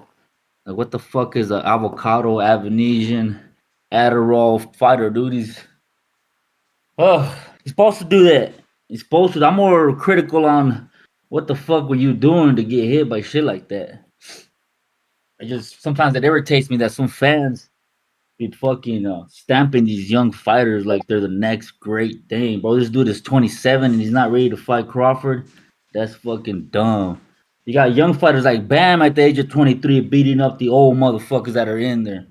The dude is 27, probably about to be 28, and hasn't had a formidable opponent, man. Throw him in there with Stanionis. Another dude that's about to be in a dog war fight that everybody claims the next big thing is Virgil. Like, what the hell has he done, bro? That dude has given me 13 rounds in the last, 2-3 years? And 2 of them rounds were first round stoppages against a bunch of fucking duds. And now I'm supposed to believe he's supposed to come in there and beat the shit out of the dude that just went 12 rounds with Brian Mendoza, a dude that don't stop. Man, all these fighters, bro, y'all need to chill with stamping them as the next great thing. It's frustrating, man. Sometimes I have to rethink my. So is Virgil the next great thing if he beats Boacek? He should be good. Like, that's a formidable opponent, bro. Like, this dude, I believe Boacek's win over Mendoza is better than anything Boots and fucking Virgil have in their resume, bro. But if he stops Boacek, he's the goods. He's proving me something, right? I don't think he's gonna stop him. I think by the time the round 8 hits, bro, and Virgil's like, what the hell? Why is this dude still here? Why is he still throwing 100 punches a round? He about to fucking dig deep and see what he's really made of with the dude bigger than him, as strong as him. Man, and the interviews, that dude doesn't sound that confident either, bro. He's been saying, well, they got 15. They got 50 rounds sparred though. Yeah, because they asked him in an interview, what's the best thing that he does, and he's like, he never stops. Yeah, I want to see your gas tank, because if you don't stop this dude, you're in a war, bro. Boacek is one of them what you call Mexican style fighters. Ain't nobody saying it, but he's in your grill. He loves to throw leather. Yo, that's a barn burner right there. Boots, man, throw him in there with the Stanionis, bro. That's another dude that comes to fight. That's a dog too.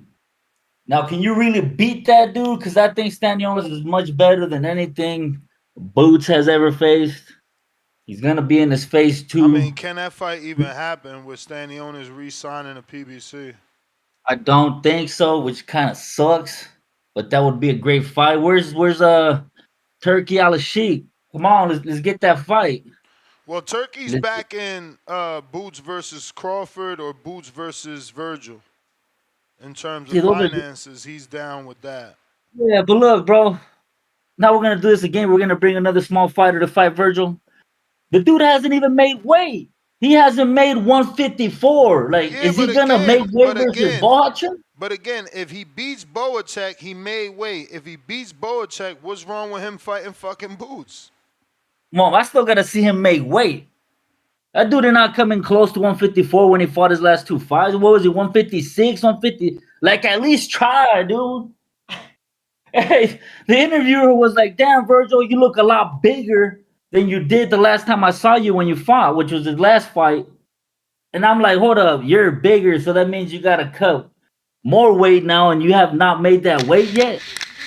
Bro, y'all fans need to stop claiming that some of these fighters are the next great thing. Man, let them build a damn resume, and then we could stamp it. But it's not your time. Have a good one, bro. All right, champ. Nash, can we admit 147 might be the weakest division in boxing? Weakest. I wouldn't say that. You got Boots, Barrios, Stanionis. Jalil Hackett just emerged as a player. Brian Norman Jr. with the amazing performance. What's up, John? What's going on? Chilling. Hey, I caught that Boots fight last night. Dude, that crowd was lovely. I was impressed by the crowd. He had a great crowd. I'm hoping his next show's there. A good opponent for either Boots or even Jalil, Boca Chica. Boca Chica, I think he was on the way to stopping Brian Norman Jr. in that last fight before they had a clash of heads. That's a tough fight, dude. Boca Chica, and he's probably cheap. You could probably get Boca Chica. You know, I don't know who he's signed with. Yeah. But I think for either one of them, you know, if you want to step Jalil up, Boca Chica would be a good match. If you're just looking for another solid opponent, I don't know though. Honestly, you know, I wouldn't use the word step Jalil up. Like, he done that with Dobson, and I don't see Boca Chica ahead of Dobson. Hey, I think Dobson is a favorite over. Better than Dobson? I'm not saying he's not. I'm saying I think Dobson would be the favorite in that fight. I don't know about that one. I mean, But who is Boca Chica beat outside of Nicholas Flass, which is obviously a great win because, you know, look at what Flass is Flass doing. has been tearing shit up. Yeah, that's what I'm saying. Look at what he's been doing, but still, that's the only way he got. Fight, he was putting hands on Brian Norman. He dropped Norman in like the first 3 rounds, I think. I hear you, man. Look, everybody needs somebody to beat the drum for them. But I'm gonna say this. I felt like, you know, Boots, he's got the ring rust going. He ain't fought in a while, but I still thought he looked pretty good. Avanesyan came to fight. He came to fight. Boots, I saw him. He was crowd watching a couple times, got hit with some shots. But I think he was just trying to get that knockout for sure. And then next, Raymond Muratalla. I watched his last fight against Indon Ginny. I didn't catch the fight tonight because I fell asleep. But he didn't impress me. I'd heard all the hype about this power. You know, they was kind of gassing him. He didn't look good against Indon Ginny, and it sounds like tonight was debatable against a guy that came up and not a lot of power. But I do like Farmer. I do like Tevin. But like, you're supposed to be getting Tevin Farmer, you know, up out of here. I would think if you're who you say you are. I mean, Tevin's a former world champ, and I don't think he's ever been stopped, man. Didn't JoJo stop him? Pretty sure he didn't. I could double check.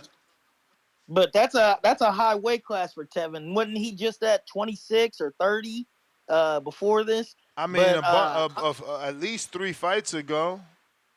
Yeah. But that's all I had to say. But I'm looking forward to see who they get Boots next. I thought Eddie did a great job of promoting them. You know, I wish the fight would have kept going. They didn't stop it in the corner, and he would have got the highlight. But what's his name? Jaw looked like it was maybe broken. So, but that's all I got. Thank you. Yeah, he didn't get stopped by JoJo. And Muratalla didn't stop. That's what I'm saying. Tev, he has been stopped twice, but those is like early in his career. Look, his debut. And then Jose Pedraza. Damn, shout out. See, and people don't give that boy no respect. I'm trying to tell y'all. You may feel He like the it's your last time, great Puerto Rican fighter since but it's not Miguel your time. Cotto, man. Salute Pendraza. I remember you interviewed Tevin Farmer on a night show, and he was telling you he was gonna be back in his position. That was beautiful to see last night, man. He came up short, but I think he's gonna be back. Yeah, man. It was unfortunate. I mean, he just got hit with big shots. Those type of shots, the judges is gonna score for the opposite fighter. He did well, but he lost some steam. You know, he needed to consistently do what he was doing in them first 4 rounds. Khaled, Indiana, what up? Yo. All right, here we go.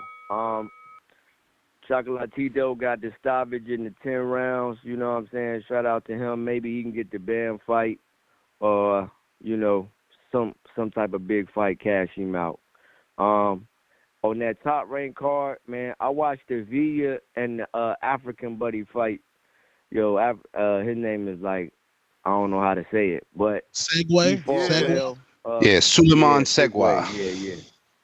Yeah, Segwa. Yeah, he fought well. He looked good. He had pushed him. You know what I'm saying? Hopefully he can keep moving up and get some big fights over at top rank in that featherweight because they got some killers over there. Jalil Hackett and Peter Dobson, that was a solid fight, man. It looked like Hackett kind of slowed down a little bit only because he hasn't been past the 4th round. They put him in the 10 round after 8 fights. I knew he was going to kind of slow down a little bit because he came out hot, but he still finished the fight strong. And I think that Peter Dobson might have fought a little bit better had he not had that knot on his head. You know what I'm saying? But he still looks solid too. And Hackett is a good fighter. He got some shit to work on, but he only 9 fights in. As far as Boots, man, I'm not finna be overcritical of Boots on all that motherfuckers get his shit. I actually hate that type of talk, especially when you got. Because, look, we're going to look at it like this. Bud, when he fought David Avanesyan is there to fight. I remember motherfuckers calling it, yo, Bud got hit a lot. He going to move to Earl. No, I'm in here trying to knock this nigga out in front of my own crowd. We ain't here fighting. I'm going to get hit. I'm in here opening up, letting my hands go, throwing combinations. I'm in here. What he got coming back at me ain't hurting me, so I'm going to get hit a little bit. Same thing with Boots. I've been out the ring for a year, and I'm teeing off on this motherfucker. I done broke this man's jaw. He going to be pissing blood for a month. I'm in here fucking him up. Yo, yeah, because I'm right in his shit. I'm not trying to box from the outside and all that. Yeah, so when we fighting and the dude is game, he going to hit me. We in here fighting, what the fuck? I'm in here fighting, bro. I mean, I'm not saying you just be in here getting sock and bop or getting cracked, but my man throwing punches, he's a professional boxer. He going to hit me too. So no, I ain't really with all that. Like, my man was out the ring for a year and all that. I think with the Bud and Boots fight, it's a lot that got to go right for that to happen. But Turkey Al-Sheikh said he going to make the move, so we'll see. But it seems like it's like a lot of moving parts. The belts got to got. Sanctioning bodies got to allow shit. People can't let shit happen. So it just seems like it's a lot that got to happen. I think that's a very, very, very, very, very close fight. Only thing that Bud really got over Boots is that experience. Like, I've been in bigger fights. You know, I've like been on pay-per-view, so that's the thing. But no, Boots is game, bro. Boots is him, and I ain't with all that. I got hit a lot of shit, bro. I'm in here throwing my punches, letting my shit go, bro. Yeah, I'm gonna get touched. That's my call, bro. But it's not your time. All right. We got Tone. What up?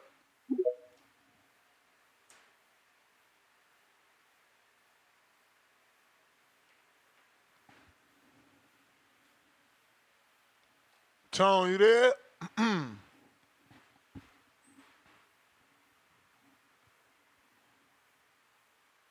Tip, what up?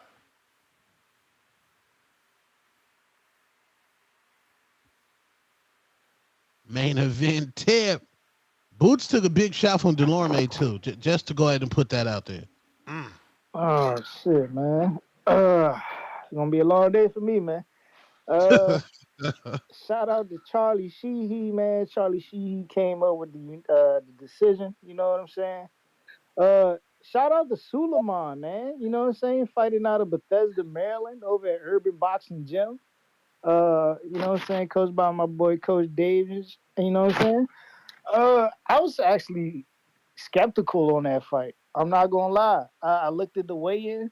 I saw Suleiman's like his bone definition said a lot for me because he's like one of those dudes where he's linky, it's kind of long, but like his bone density is very strong, and I feel like that was gonna play a part in that fight because if you got a dude with like bone density like that, bro, his punches is gonna be sharp, and it's gonna be hard to keep a dude like that. You know what I'm saying? Off. You know what I'm saying? Especially with his jab, and he was touching Ruben up all night with that joint, so it's kind of crazy. Um, Moving on, Tev, man. Tev was looking sharp in the early rounds, man. He was in the fight. I think Thomas Taylor bailed Muratalla out Point with that deduction. point deduction. Man, it was crazy. And as I was watching the fight, I was like, Tevin gonna get robbed. I was like, some way Tevin gonna get robbed. I didn't know how it was gonna happen, but that point deduction was crazy. It was so random. It was so random. It didn't make sense. I would have called it a draw, honestly. I would have called it a draw. But you know what I'm saying? Whoa. Murtagh, the younger guy who they want to invest in, so it is what it is, man. I just hope to see Tevin back in the ring again. That was nasty. But I don't see Muratalla after that performance last night. I don't see Muratalla beating any of the top guys. I don't even think he beats Edwin De Los Santos. I think he gets cooked by De Los Santos, honestly.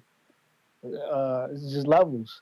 Um, but yeah, man, let's move to the other card over in Philly that nobody was talking about.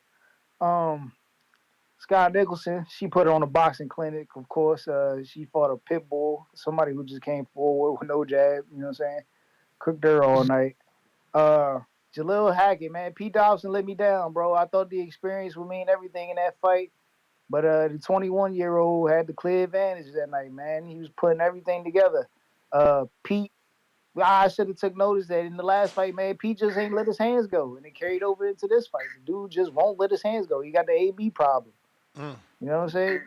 Dude came in, just shelled up, and you can see right off the bat, like as soon as the bell rung, the first thing he did was he did a Shakur, man. He took a step back. Like, what are you doing? Like that told me everything, man. I Yeah. mean, So Hackett Jalil, big as hell, and Hackett was coming forward. That's why, he set the you tone right, and the but you can't. pace. Yeah, but that's what I'm saying. Like he let him take advantage from the get go. It's crazy. And then I was impressed with Khalil Cole a little bit too, man. I think Jersey got them another one that's actually exciting. You know what I'm saying? He just gotta get better defensively. Um, and then Boots, man. I've said it before. I'm not impressed, and I don't think Boots. Y'all already know. I don't think Boots is the best fighter at 147. I still think y'all know who I think is the best fighter at 147 and who Terrence Crawford should have fought at 147. And that performance against Avanesyan last night said And that's who everything I Boots needed need to to know. fight. That's who Boots need to fight. He been calling Thurman out all his life.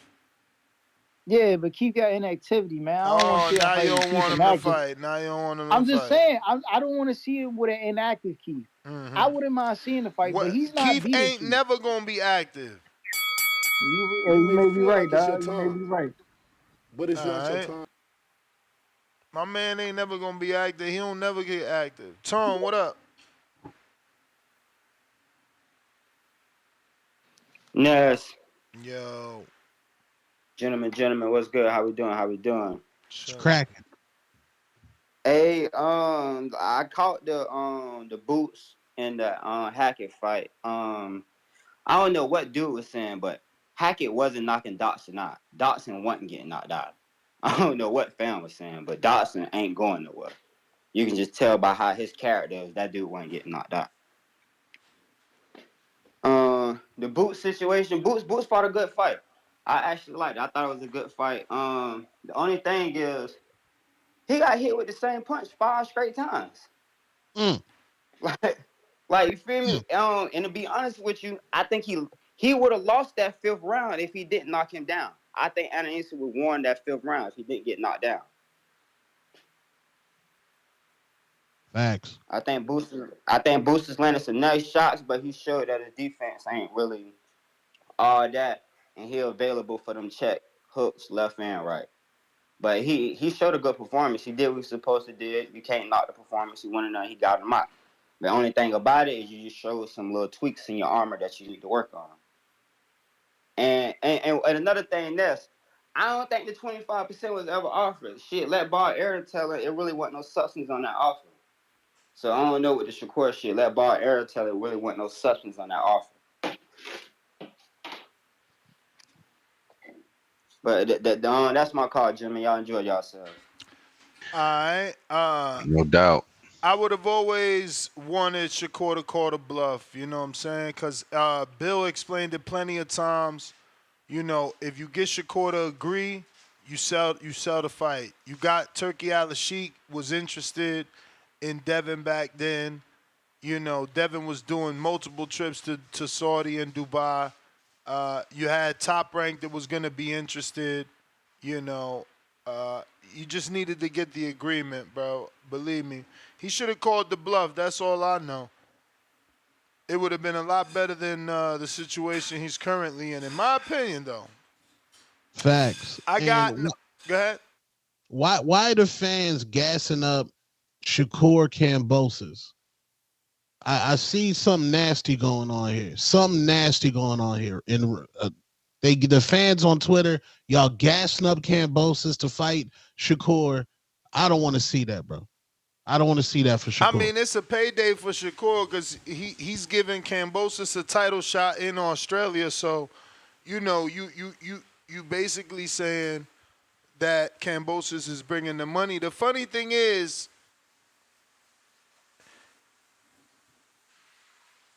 that don't do nothing, but it's just a check. Right. Like, it's just a check. You know what I'm saying? I don't know. But yeah. I got Napoli with a $10 super chat. I believe Ortiz is fortunate that he's fighting Sergey Bukacek instead of Tim Tszyu as originally planned. As much as I like Virgil, I believe Tszyu would likely stop him. Damn. Y'all believe that? Stoppage? Nah, I don't know. I don't think so. Dwayne Clark, y'all bashing Tank resume at 29. Better than Boots, $2 cash app. And that's not y'all bashing. His y'all bashing, he's just saying, like, in general, the world used to talk about Tank's resume because ain't nobody bring that shit up today. Damien right back at us with two more. My man had the Quagmire jaw, and he's talking about Avanesyan. Back at us with another two. I have Tevin 5 out of the first 6 rounds. Yeah. And then he kind of fell off, man. And Dwayne with the $1 cash app, he says, happy belated and congrats on the marriage. Appreciate you, champ. Appreciate you. Let's see here.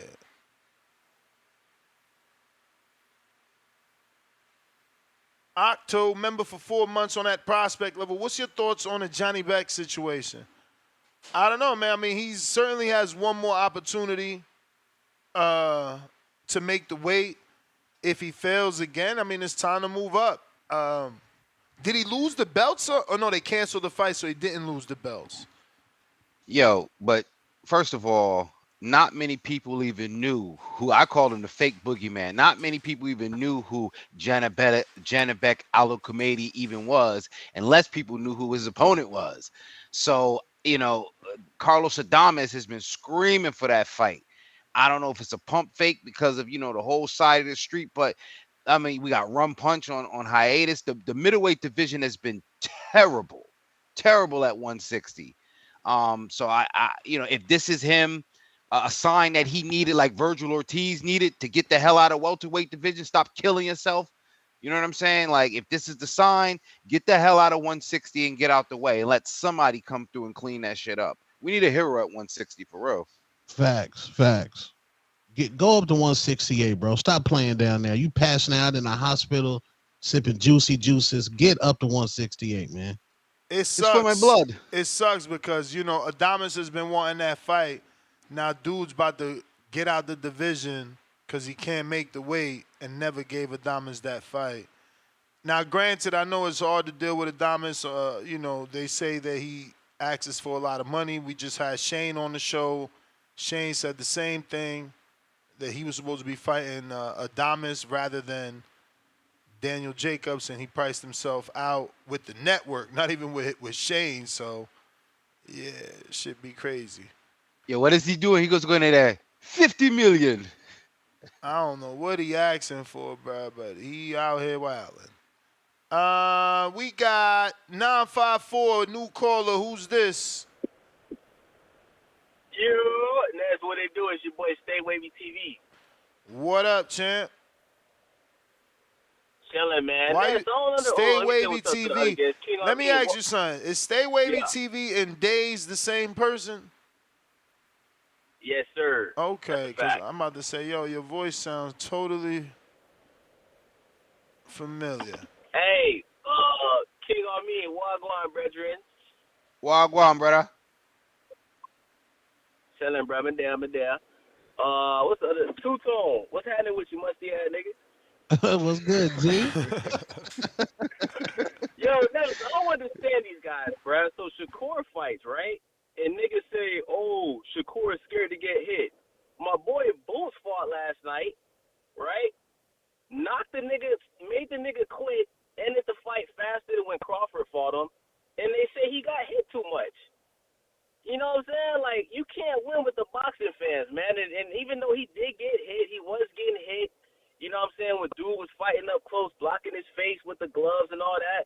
But none of those punches hurt Boots, bro. Boots walked him down most of the fight. Boots was still having success when he was backing up. You know, he was getting hit. But, I mean, the dude's face, Boots' face was damn near clean, bro. Like, he didn't take no damage. He didn't get hurt. He made the dude quit, you know what I'm saying? Hit him in his nuts, you know what I'm saying? He bullied him. That's like, he beat him in a better fashion than Crawford did, you know what I'm saying? You feel me? So, I just don't get these guys, bro. This is why we don't get the fights that we want to see. All you niggas do is bitch and complain like girls, bro. You know what I'm saying? Shakur defense on point. Oh, he's scared to get hit. Like, I don't get it, Ness. You feel what I'm saying? Y'all forgot about that low blow. That was a low blow. Yeah, nasty. Avanesyan was holding on to his head. Avanesyan was holding on to his head. You can't get off a clean body shot if they pulling you down. That's a fact. He didn't do it on purpose, bro. When he threw the punch, it looked like he tried to move his hand, and he looked like he pushed Boots downward. He didn't uppercut him in his meat on purpose, bro. That was the other dude's fault, bro. You know what I'm saying? His defense was trash. You know what I'm saying? But, yo, we got to get Boots versus Crawford next, bro. My boy Boots will knock out Crawford, bro. I got $100 on that, bro. I got $100 on that. Knockout, but your version of knockout is like, how? Because you know he didn't knock out Avanesyan, right? Well, he made him quit. And you got to remember, Boots was rusty, Ness. Boots was out the ring for a little bit, Ness. We gotta be fair. He was a little rusty last night. You know what I'm saying? But yeah, I got him stopping Boots. I got him stopping Bud late though, like 10th, 11th, maybe 12th round. You know what I'm saying? It's gonna be a tough fight. But Hear this, brethren. Hold on to your money. Don't spin up your money, brother. Hold that $100. If you don't believe me, bro, bet me. King on me, and I'm good for it. You could bet me, bro. We could bet. You know what I'm saying? I'm good for it, bro. But Ness, tell these niggas, bro. When I bet people, I don't run away. Like, what's the dude that ran away? Mr. PBC, whatever his name is. I ain't finna run away, bro. I'm gonna stay on the show. So if I lose a bet, I'll pay up, bro. You know what I'm saying? Ness, Two-Tone, King on me. Y'all niggas want to bet if they like this fight happen. I got $100 on Boots by KO, bro. Yeah, I'm taking that bet. Remember, you can lock that in with me all day. All day. I'm taking that bet. Cause a knockout, he ain't knocking Crawford out. That's nasty to even say. John, I thought we went to you, champ. Cause you know how that go, man. If we go to you, you got to send that counter. Letter. I hope I'm pronouncing that right. If you're watching this on YouTube, don't forget to smash the thumbs up for the Sunday show. Ain't no football, right? It's over, right? No football season for y'all? No football, just the Olympics right now. See? And yeah. Y'all supposed to be calling in by the drones then. What's going on, bruh? Letter, you gotta unmute. Con tu familia. Yo, what up, fellas? What up, Ness? We hear you. Yo, a long time listener, first time caller. Had to call in for my boy Boots, man, because it's just a lot of hates going on, a lot of hates that I don't understand. Because I rewatched the Avanesyan fight with Crawford, and Crawford was getting touched up. And when you watch that fight 1 through 5 rounds, Boots was way more dominant in the fight than Crawford was versus this fighter. So why is Crawford fans now coming up out the woodworks thinking this is a safe time to come out and say, oh, Crawford will destroy Boots? Well, if you're going off their common opponents, if that's what y'all want to use, Boots has been better against both of them. Right? 4-week camp, bro. 4-week camp. Avanesyan had a 4-week camp. Crawford fought Avanesyan on a full camp. Delome got punched in the back of the head, man. Knock it off, man. No, it was on the ear. It was on the ear. Look. How about you use fights? No, cool. The announcer said it was clean and it was counted as a clean, but there's an asterisk amongst fans next to that win. So how about we get some wins that don't have any things in question? I mean, bro, all he do is knock people out. What we talking about here? Nah, I mean, look, it's his first fight back. It's his first fight in a year.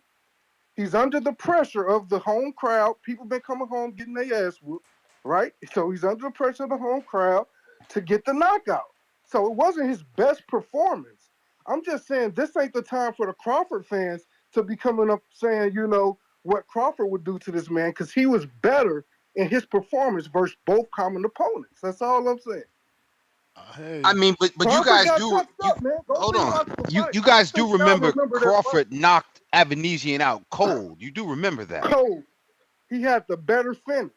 But go watch, like I said, 1 through 5, Boots was more dominant. Crawford was on the back foot. You know what I'm saying? Like Avanesyan was coming after him, clocking him, catching him. Go watch it, man. I don't think people really remember that fight. And so now they kind of underestimate Avanesyan and what he can bring to the fight. So Boots not getting full credit for what he done last night. Nobody's debating that though. Nobody's debating that Crawford wasn't getting hit. We just saying Boots saying like y'all can't be putting pressure on Crawford now like he gotta fight this dude. We ain't see nothing last night where Crawford's scared in Omaha. Crawford cool. He cool. I don't know, man, because that when you probably went fishing this morning. Bro, like they get really damaged, like they really get punished, like they body, they face, they hit, like they really get damaged bad. Like I don't know if they ever box again besides Karen. Like Karen is the only one I know who was able to get away and do a few things. But man, Roman Villa, will he ever fight again? But it's not your time. Yo, that's crazy because I interviewed Sanson. He's like, nah, after a fight like that, we got to give him at least a year off. I'm telling you, dude puts punishment on these fighters, man. Crawford's 36. He don't want it, man. He don't want that. He would stop Crawford, and I'm out.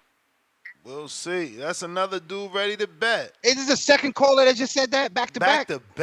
Back to back. Damn. Malcolm. Yo, Mr. Gibbs. Yep. What up, panel? Who we got there? Two-Tone and King Amin? You know it. Yes, sir. Yeah. What up, gentlemen? I just wanted to call and touch on the Ennis fight. Like I said, Jaron Ennis KO is a foregone conclusion. That's why we weren't excited about it. I want to address the caller earlier who had difficulty processing two separate ideas. Yes, Shakur doesn't let his hands go, and he's afraid to get hit. And last night, Jaron Ennis got hit too much. Two things can be true. There's no conflict of interest there. But there is a conflict when Jaron Ennis says that he wants to undisputed 147 and says he wants to fight Terrence Crawford. I wish he would stop doing that. That's a bad look. If you want to undisputed 147, keep Terrence Crawford's name out your mouth, man, because those are two different paths, you know. So, and I just want to one more thing, the Muratalla guy. I don't like him, man. He seems like he's in a protection program. What y'all think? I mean, he calling out Shakur. Shakur calling out names on Top Rank. Maybe that fight could happen. Oh, he calling out Shakur now that Shakur is not on Top Rank no more, huh? I mean, and Shakur making polls about 2 Top Rank fighters. I guess.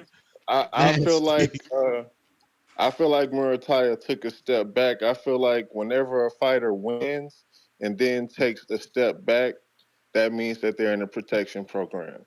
So I want to see them feed him to Keyshawn. I think he should have knocked out. I don't Great think performance Keyshawn by would do Tevin that Farmer. fight, though. Why would Keyshawn do that fight? Like, if I'm Keyshawn, I feel like he's behind me, bro. He's behind him? Isn't Muratalla? I mean, listen, technically, Raymond Muratalla said Keyshawn is behind him, but I feel Muratalla is behind Keyshawn. Keyshawn has already fought a 2-time former world champion Pedraza. Keyshawn is calling out Tank and Tio. Muratalla just said Shakur's name for the first time. So is Frank Martin? We saying Frank? Ain't Frank Martin and Muratalla on the same level? I don't think so. I think Muratalla is a bit younger, but no, Frank wasn't held back. Muratalla's been groomed. You don't think? Like, he just fought his first former world champ in Tevin Farmer, who got 7 knockouts. You got to feel that way if you think he's in the witness protection program. I don't know how we not on the same page. I thought that's what he said. Yeah, maybe I'm lost. I just feel like he fought Nakatia. He knocked out Nakatia, and then I feel like his next opponent was a step back. And he had trouble in that fight.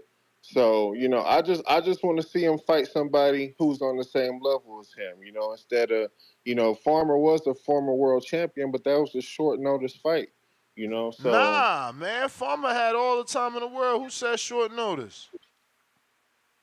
He did. Hell no. Okay. Well, we've been knowing about this fight. I've been talking about this fight forever. Didn't he have like a 5-week camp? I don't know if it was 5, man. You may feel like it's your time. Well, it is what it is. Y'all have a good morning. All right. You too, brother. Tip Appreciate the counter. call. Damn, did Farmer only get 5 weeks? I don't remember that. Shit, yeah, man. I'm just here to. I just had to come back and talk about this whole Boots Crawford situation and why they really ain't the best in the division, but also the fact that Jaron Boots Ennis is a dirty fighter, man, and it's starting to prove itself. You know what I'm saying? Yeah. Like, the dude goes from hitting people in the back of the head on Showtime to hitting people in the meat on DAZN. Like, it's getting out of control at this point, bro. You know what I'm saying? Like, your first fight on DAZN and you giving dudes a nut shot is crazy. Like, and then people going to say, you know what I'm saying, it was unintentional. Listen, because Avanesyan was holding his head down. Bro, if you look at that shot in slow motion, the way that man's head was angled and way he was targeting, oh, he could have brought that punch up, bro. Nah, for sure he could have brought that punch up. Boo's just a dirty fighter, though, man. But I expect nothing less out of that kid, man, because we done seen it before. You know, he did it to Castillo Clayton, and he did it to Thomas Delorme. You know what I'm saying? So, I mean, if Terrence Crawford does get that fight, man, just expect some dirty punches to be thrown, man. You know what I'm saying? Yeah. And then I know y'all want to hype him up, but I don't think Boots does that good against Jesus Ramos, man. You know, if he struggled last night with David Avanesyan and he gets into the ring with a Jesus Ramos is a better combination puncher than Avanesyan. he actually knows how to use his feet. You know what I'm saying? And he has good footwork. You know what I'm saying? Like I think and he can punch. So that's definitely a problem for Boots if he gets in the ring at 154. I don't think Boots could beat a Jesus Ramos at all, bro.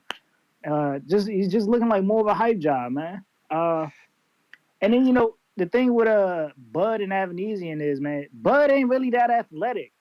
Bud's gonna face some problems with Jaron, but that's also why I said Bud can't beat a Keith Thurman, man, because Bud just don't fight athletic fighters.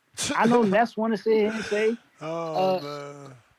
Hey, I'm just telling you the truth. Ness, when's the last time Bud faced an athletic fighter? So Porter not athletic. Porter's all athletic. Cool, but you gotta think about Sean this. Porter is the All-American athlete, bro. What are we talking about? Oh, okay, Bud all right, be so hooping cool. too. Bud be playing basketball too. And he wrestled the Bud is face. Bud a fucking triathlon, bro. This dude is crazy. He's crazy, bro. All right, cool. We gonna say Porter is an athletic fighter, right? Porter had already went through the gauntlet. Porter done fought everybody. Oh man. Come on, bro. So he was already tuned up by the time he got you the Bud. diminishing that win now. Hey man, I'm just saying.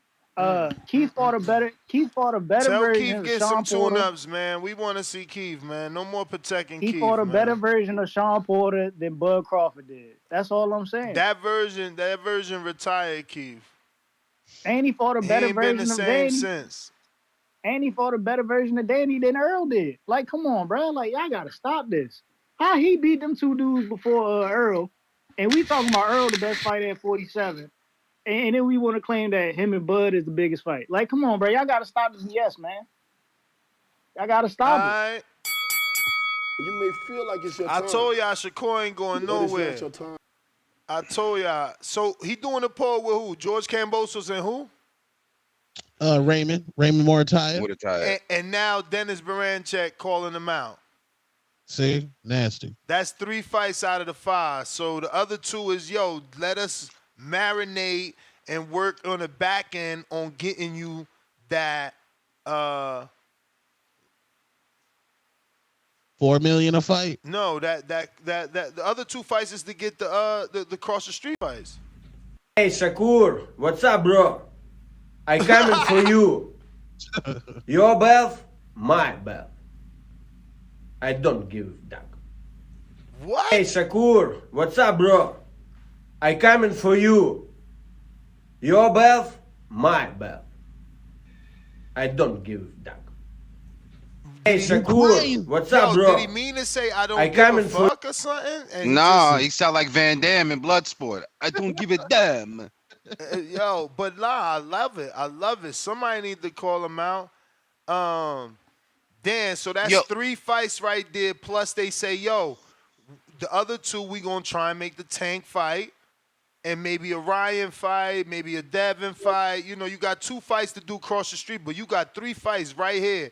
Not to mention, if Loma beats Tank, Shakur got the Loma fight. So Shakur just let Eddie wine him and dine him out in Philly over cheesesteaks, and then he going back home to Top Rank with that Top Rank diet, huh? Nah. I mean, they could probably, the whining and dining is to raise the price. You was already trying to give me $3 million a fight. Maybe we trying to get 3.25. So that every time I pay, I got that 2.5 extra to just laugh at. You know what I'm saying? Listen, this is business. Tommy. Florida. What up, Ness? You got me? You know it. Shaw TVB. Tell them boys I'll take that bet. Jaron knocking out Bud. I'll take that bet.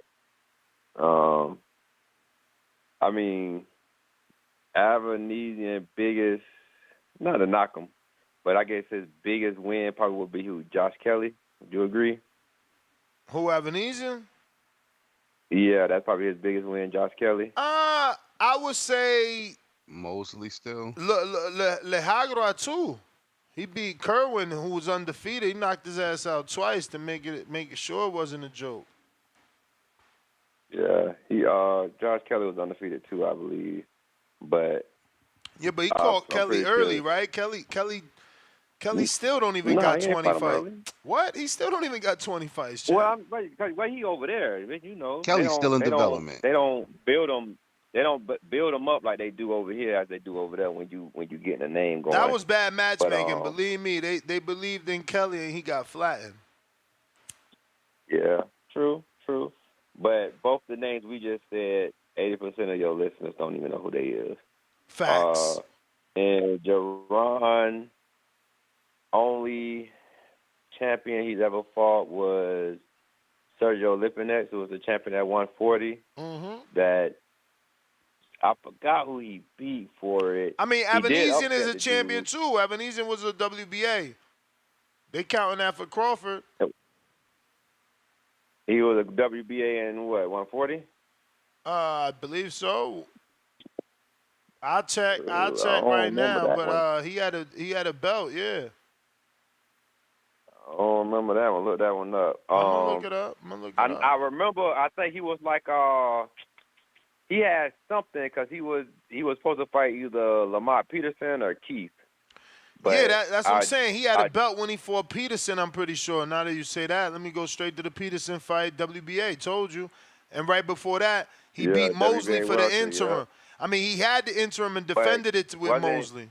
Okay, so it was the regular because Keith was the super in 2017. I'm looking at it right now. So that was the regular. Now, Lamont. I don't know if he was elevated or not because he lost to Peterson. So I don't know. He had the interim after the Shane fight. Yeah, he had the interim, and then I don't know if Lamont had the regular, and then they just fought for the regular. But either way, all right, cool. So I guess if you want to call that, but like you said, I don't think he ever had the actual regular belt interim. But he got Lipinets and no other champions or nobody close to even having a belt after that. And even Lipinets lost his very first defense, but that was against Mikey. But it was a good show. He stayed in the pocket. He made it entertaining. But I'm not saying that he looked it bad at all. I'm saying he put on a show. He ain't just he could have easily danced around him all night. But he Avanesyan had the full belt, yo. He had the full regular. Yeah. Okay. You may feel like it's your time. But yeah, man. But anyway, I tell them boys I'll take that bet for Crawford for the knockout. I'll do that. All right. But it was a good little scrap, man. I give praise to Boots. It was year off, year layoff. He did his thing. So we'll just see what's next for him. All right, champ. That's the belt. So I traced it down. Avanesyan was the interim and got elevated because when you go to Lamont's record, he fought Felix Diaz before that for nothing, and Danny Garcia before that for nothing, and then he fought Avanesyan for the WBA full belt, which means Avanesyan came into the table with it. So yeah, that's a former world champ. What's up? Whoa, Marco. Sleepy time, Marco. Hey, what's up? The Sandman in the building. What's up? Man, that's racist. That's mad racist. Everything is racist to you, bro. I see that's your go-to. Jaime Moreno.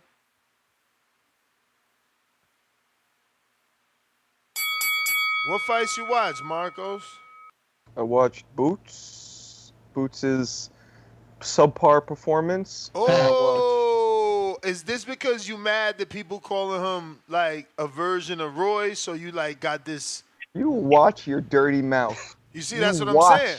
Your dirty mouth. And that's what I'm saying. Is that why you think it was a subpar performance? Because people giving you these expectations that he needs to look like Roy, and in your opinion, he's not looking like Roy. No. I'm going by what I've seen of Boots, who I thought is a spectacular fighter. One, looking like he could be those 1 in a million fighters. But last night, he did not look like that. He admitted he was off. I thought he was off. He had problems fighting in the pocket. He had problems. By problems, what do you mean by problemas? Well, when Avanesyan got close, Boots is a kind of fighter who needs a little distance to throw punches. His punches are a little more looping. They're like whips. He needs to, if you notice, he needs to either push off the forearm or step back, and he needs that 1 or 2 feet to actually throw a punch. he can't throw those short punches from in close as well as somebody like Crawford, for example. So Avanesyan was smothering him, and Boots was really not able to get off powerful shots from that distance, that range that Avanesyan set, and Avanesyan was clipping him on the inside. Now, we all know that if that was Boots hitting him with those shots, it would have been night-night. You mean Crawford?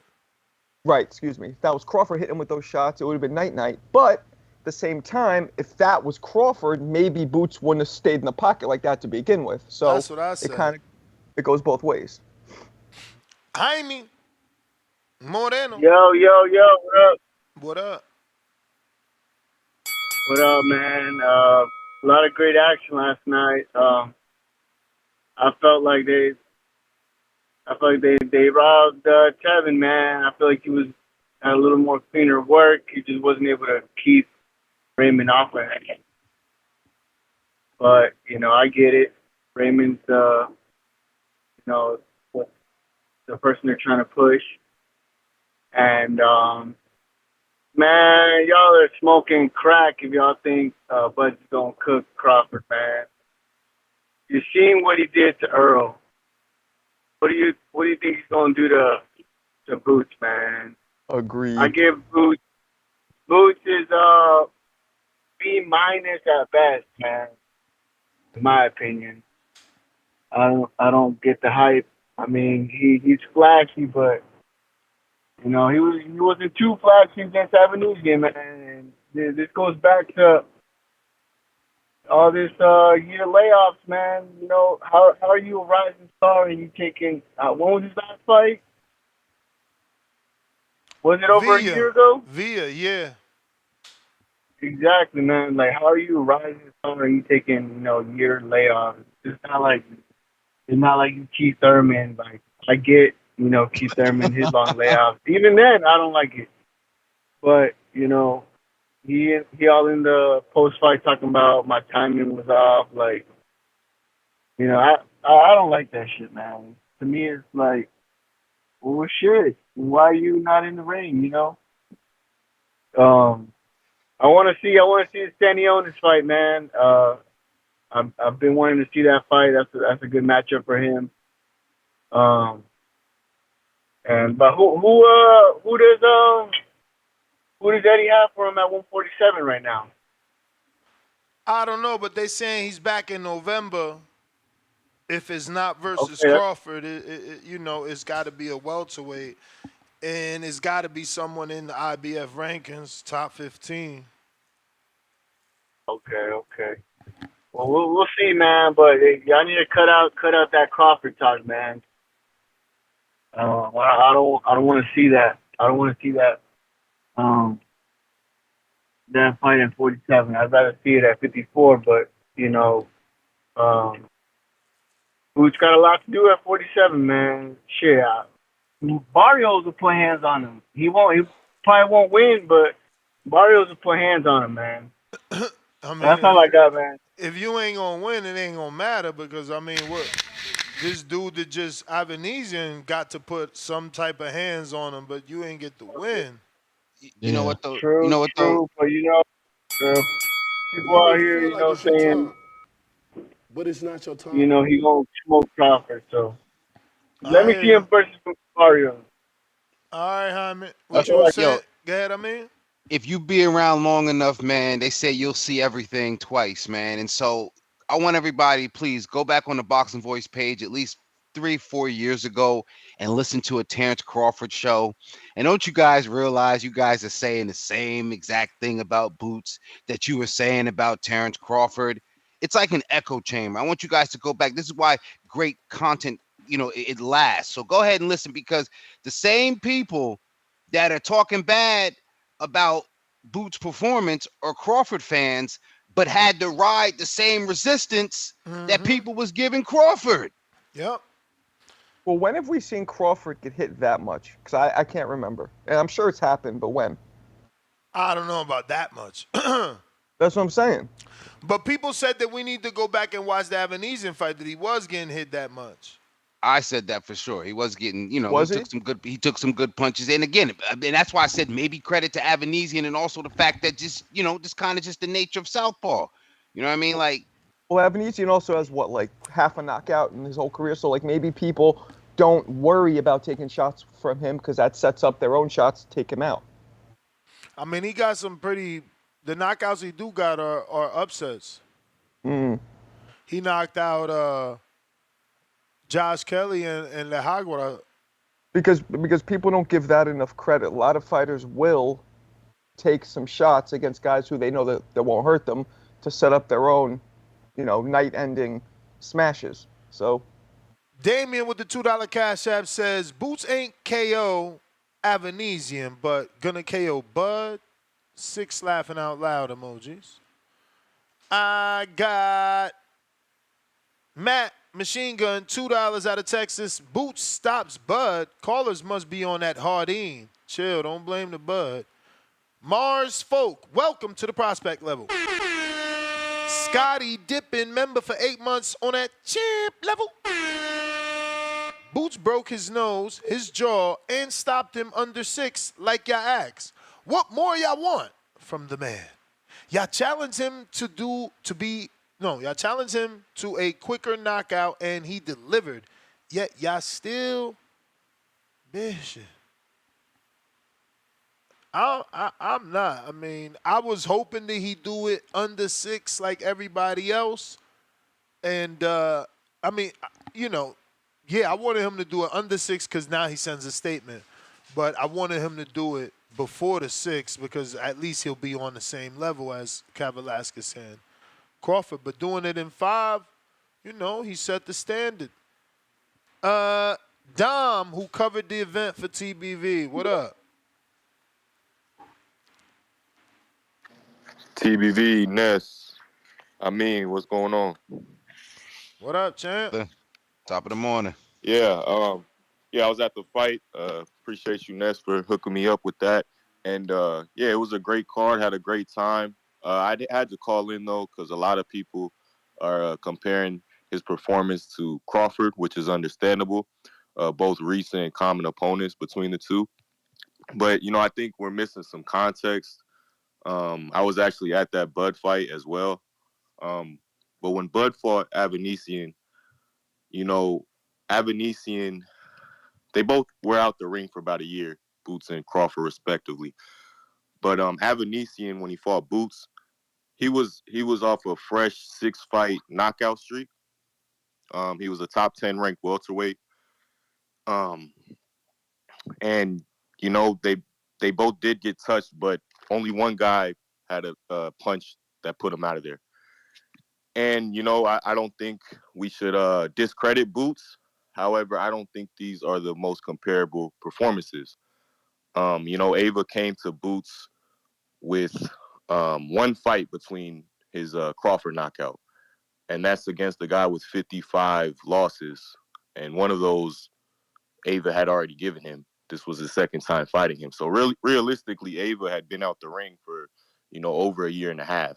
So if anybody had ring rust, it was Avanesyan. But, Boots, he did what he had to do. It sucks that he didn't get that knockout punch.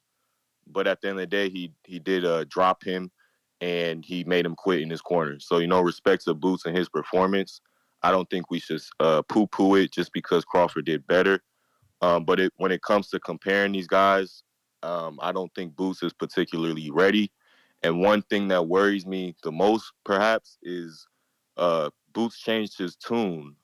Thursday, Friday, we were asking him, do you want to fight Crawford next? And he repeatedly prioritized unifying and undisputing 147. And we all know Crawford is done with 147. Some people don't seem to accept that, but he is.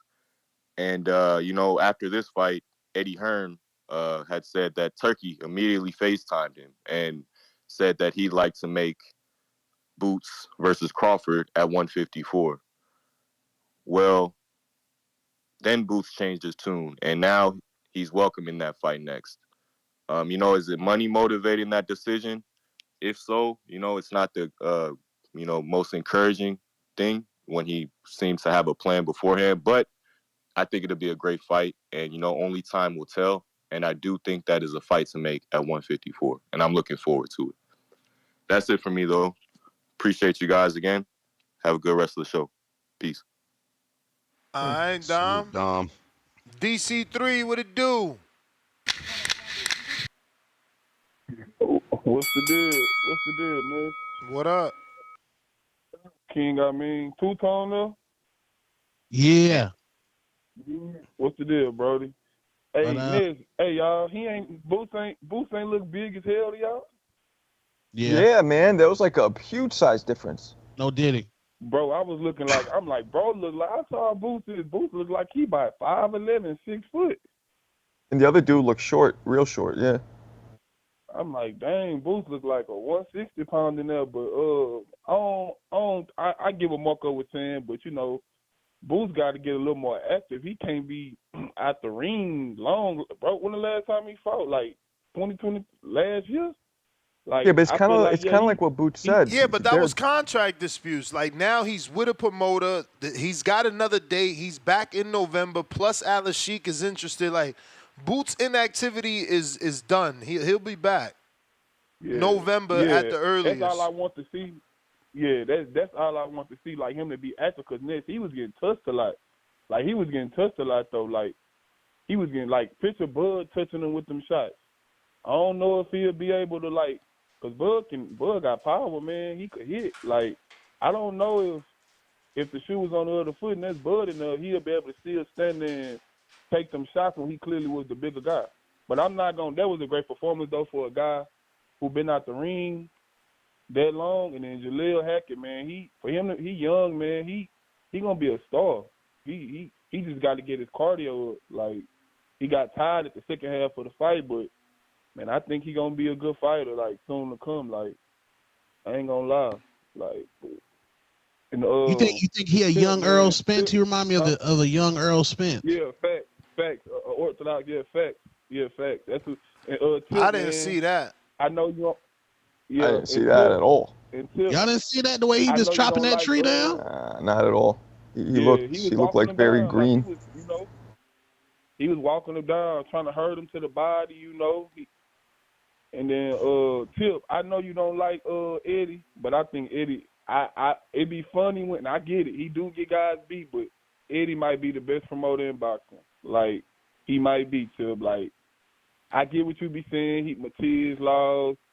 I know Devin. All these guys losing when they go home, but I think Eddie might be the best promoter, Tip. I think you got to give him his credit, Tip. You gotta cut Eddie some slack, man. You know, like I think he finna make Boots finna take that next step in the next year and a half. But that's all I want. Y'all have a good one, man. Yeah, I mean, if Eddie can put something together, it would be Stanionis for November. You may feel like it's your time, but it's not your time. Even though, you know, we consider the PBC thing being a block, a roadblock, so to speak.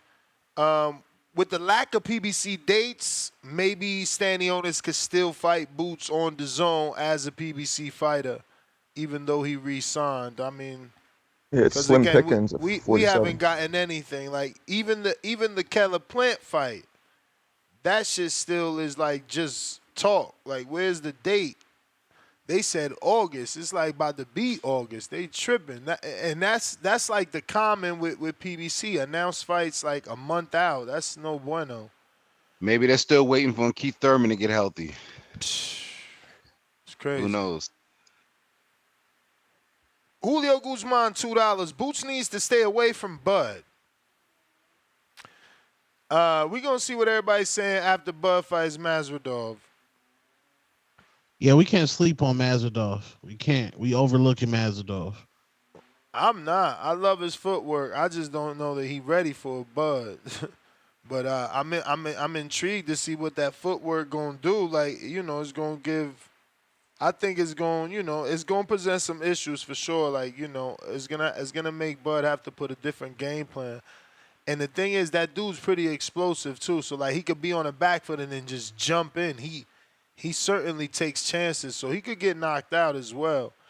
Alan Day, $5. Boots doesn't box. He throws punches. I told Marco on his show. I don't like Boots' feet or ring IQ. No, that's another thing that I saw. Boots throws a volume. He's a volume puncher, whereas Bud, he's precise, man. He calculates his punch placement like Pythagoras. He places shots really, really strategically, whereas Boots just overwhelms you with like bop, bop, bop, bop, bop, bop, bop. And that's the difference. Yeah, methodical. TDL, $2. Boots emoji was huge to big for 147. I guess he meant to be for 147 because Boots was huge to big. Don't get that. Mozzie, $5. Boots just posted on X minutes ago that he is on a mission to collect all the belts at 47. He has no intention on fighting Bud next or anytime soon. We'll see. We'll see. That's just playing hard to get so that Alice Sheik money land right. You feel me? Because Bud got all the belts. This is what I'm saying. Like, you can't, You gotta act like you got your own plan. You gotta act like you got this. Look, didn't Raymond do that? Raymond like, oh, I can't make 126. We gonna help you make 126 with this strength and conditioning coach and this fat check. You wanna stay? I wanna stay. This all this is. I don't understand how y'all don't understand. This is business. You can't just jump because somebody said they want you to. Alan Day, $2. Hackett is as stiff as a tree waist up. So you saying no head movement from Hackett? Yeah. None. Yeah. I mean, that guy was landing some shots on him. Dobson, was that his name? Yeah, Dobson. Landing some shots on him. He didn't have much power, but he was catching him, timing him beautifully. We got Copy Cool, what it do?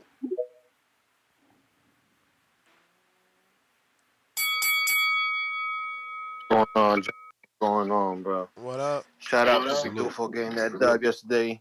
A hell of a war with John O'Carroll and that German kid. I don't know if y'all got to see that shit neither.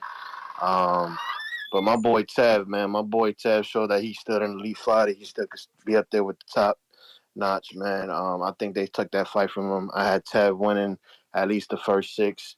That fucking ref taking that point away from him was bullshit. 6-4 at least is how I had it. 7-3 arguably, without that point. So I don't know what these judges was looking. I think Tev got that dub. At most, maybe a draw because of that point deduction. But I don't know what these judges was looking. 70, 97, 93 to me was crazy. But as far as Tev still got a bright future. I hope he keeps his head up and move forward. Keep on moving forward. On top of the fact that he was fighting with the news that he got. But as far as Ennis, I couldn't watch that because I was watching my boy fight. But he did what he was supposed to do. I saw highlights. We all expected him not to beat my man in 6 rounds. But I don't see the big thing with Muratalla. I think he's overrated. He got exposed his last fight and in this fight. So I think if he does jump to a Shakur fight or something like that, I think they're gonna either knock him out or do something really bad to that boy. That boy isn't what they're talking about. He had problems yesterday, so let's see what happens, bro. But that's really all I had to say.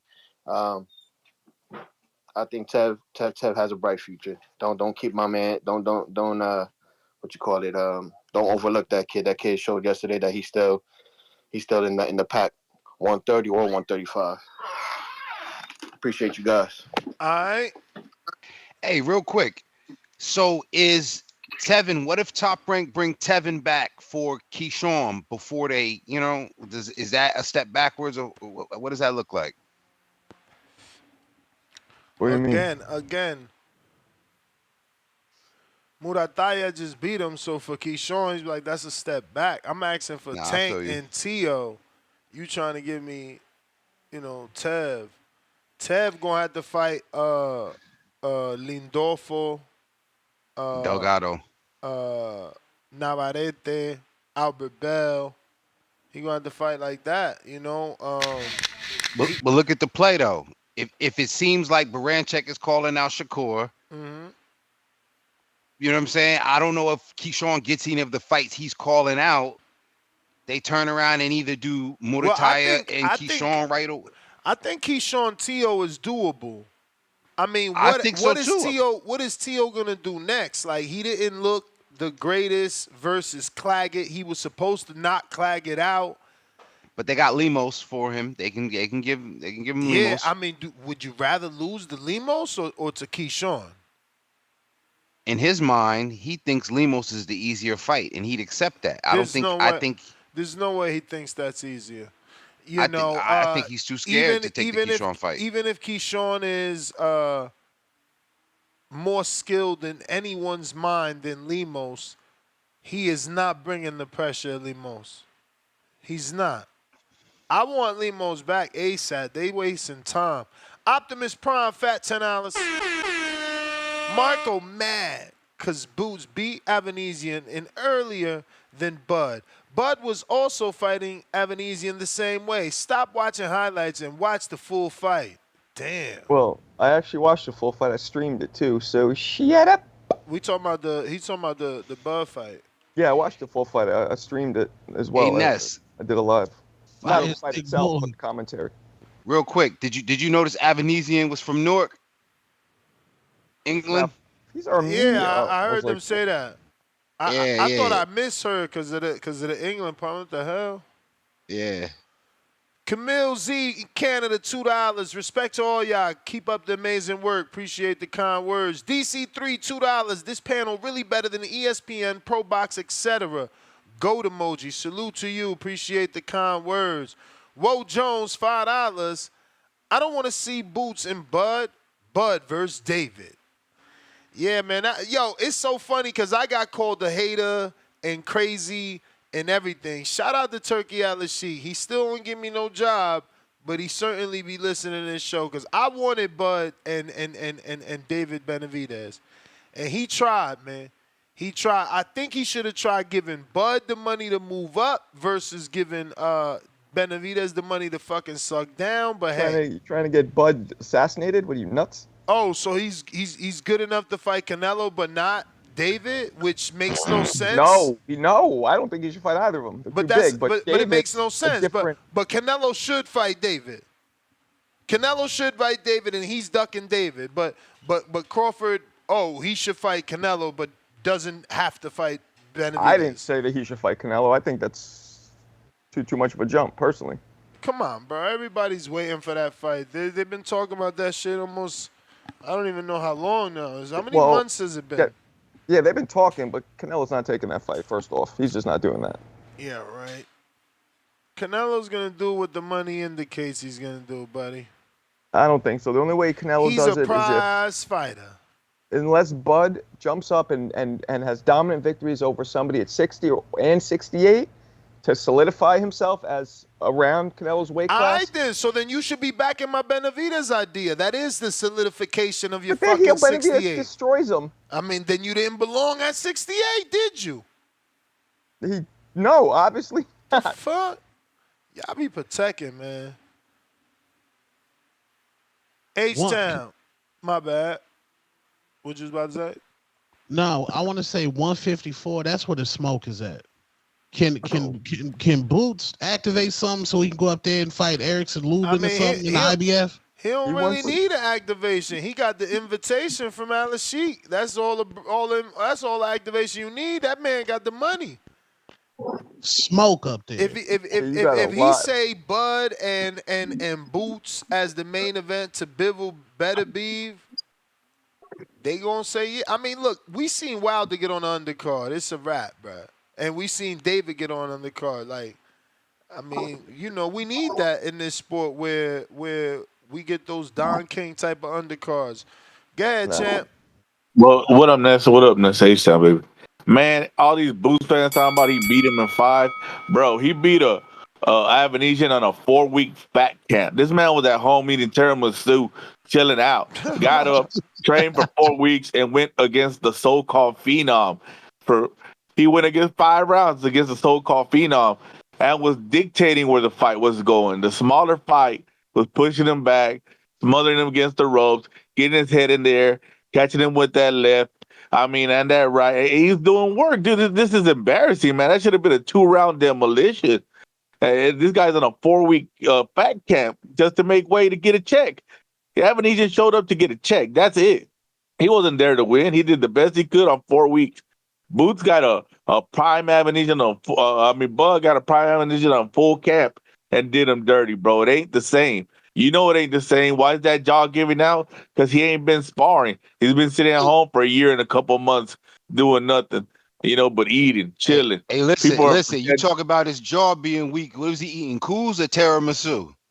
Nah, he over there eating tiramisu, chilling out, bro.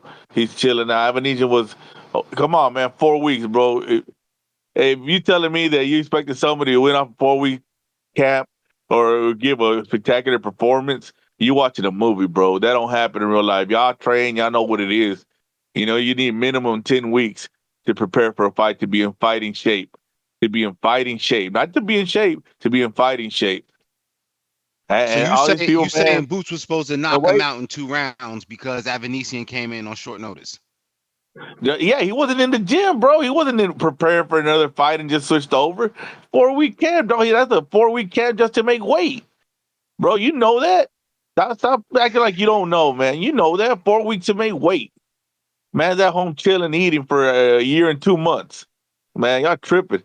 Hey, and the way he was looking, man, letting little Avanesyan dictate where the fight go, let himself get grabbed and smothered. Man, I got Devin beating Boots. Because you gotta tell me big ass Devin can't smother him and grab him and hold him down so he don't get touched up, get his points in, and get himself a little 12-round boring win. Man, Devin beat him the way he looked last night. This guy's supposed to be a phenom. He's supposed to be fair, it's not true. Both guys are coming in off a layoff. Man, Bud was coming off a layoff. What happened? Bud stayed in the gym. Is Boots not in the gym?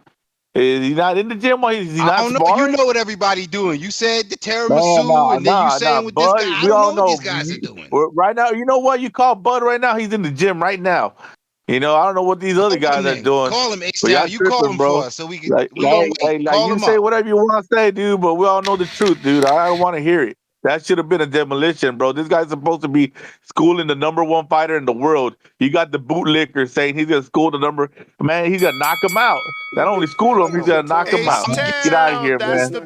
That's the bell. But champ, I disagree. I think that he did it faster. The bootlicker? What? Called him the bootlicker. That's disrespectful. I mean, I think it's part of the pun. All pun intended. The kid's name is Boots. Spaz, $2. Keyshawn been calling out Frank. Yeah, I don't know. I mean, look, I'm all for the best fighting the best, but I'm never for a dude getting in there like tough off a loss, like, because then if he loses back to back, it's like, oh, he lost to Tank, he lost to Keyshawn.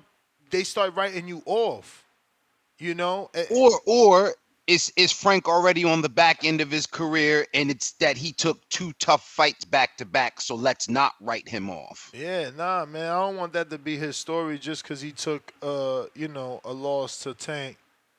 Whoa, Jones, $5. Real talk, Ness. David is that gatekeeper. Yeah, I mean, not in the traditional sense. I mean, it is in the traditional sense because you beat David, you get the title shot with Canelo. I mean, it's easy to see. Charles, what up? I mean, he spars with Steven Nelson consistently. Like, what's the difference? What up, Ness? Can you hear me? Yeah. I got a little bit of background noise, man, but long time I ain't caught in this. I've been listening, man. Appreciate you, Almeen, Tone, Marcos. I have to call in and say something, man. I think the callers are being unfair. First of all, people saying it's natural for people to compare Crawford and Boots, especially when they have a common opponent. But I think everybody needs to slow down and saying, yeah, he did get hit a lot. And people are saying, well, imagine if he fought Crawford like this. Like, who the hell thinks that Boots is going to fight Terrence Crawford like he fights David Avanesyan? Like, people need to stop with this. Yes, he get hit a lot. I didn't prefer him to get hit a lot either. But I want those same people who are calling in because just a couple weeks ago, we glorified Tank. And Tank got hit a lot by Frank, but nobody cared because Tank did what he did. He knocked him out. So I think boxing fans need to pump the brakes on this. Tone, I respect your opinion, man. I don't understand that because Ryan Garcia, because he got hit a lot. I mean, to you, Tone, and I respect your opinion. I think you're great at what you do. But do we honestly think that Boots, if he actually got in the ring with Ryan Garcia, that he would fight him the same way he fought David Avanesyan? I think people need to pump the brakes. I think people need to give Boots his credit. I'm also from H-Town. Shout out to Leo, but I think he's totally wrong. People need to understand this about Boots. Okay, he's a young, I call him a great fighter. What I think the people criticize him too much, I think it's unfair. First of all, the guy can't get fights because he was a boogeyman. Okay, so we're criticizing him because, well, he hasn't fought nobody yet. Well, guys, you got to understand this. When you avoid it, because to me, that's when you're one of the best fighters in the game, is when you avoid it. When you avoid it, what do you want the guy to do? He fights Olympias. Oh, he's not good enough. Well, he fights David Avanesyan. Oh, well, he was on a layoff. He didn't fight the same way Terrence. Well, guys, what do you want him to do? Probably couldn't fight. So Avanesyan steps in. He does what he's supposed to do. I just think boxing fans, we need to pump the brakes. Yeah, it's natural for us to compare him to Crawford, but let's because to Almin's point earlier, the same thing you saying about Boots, you said the same thing about Crawford when he was coming around. So I just think he just didn't look like himself, Boots. He looked not. We're comparing him to himself, and he did not look like himself. But Marcos, and I really like what you do, and I get that point. But at the end of the day, again, we don't do the same thing to Tank. Tank got hit 1,000 times by Frank. Tank always gets hit. That's not true. Tank always loses the rounds, then comes back and whap. Yeah, but so then what if he did? Exactly. Well, then here's the thing. But what if he did want to get hit? Like Ness said, maybe he wanted to make it interesting because we know Boots is not a character. He's not going to sell fights. So maybe he wanted to showcase it too. Maybe he did. That's all I'm saying. That was the bell, though, Charles. You the man. Yeah. Good call, Charles. We just saying Boots did not look like, oh my God, we have to sign this guy to Nike. We need this guy to no. He looked cool. You still growing. You in Philly. You needed Freeway to walk you out. That's all we saying. Yeah, I mean he clearly looked a little off. He didn't look as explosive to me, you know. And I'm happy that he acknowledged that. That made me be like, okay, good. And, you know, he wasn't delusional thinking he looked, you know, top notch. Yet he acknowledged it. And everybody else wants to put him in a fight with Terrence Crawford tomorrow. Like, come on, man. Don't worry about it, man. Fight Bud, and fight him the same way you fought Avanesyan. Let me get to.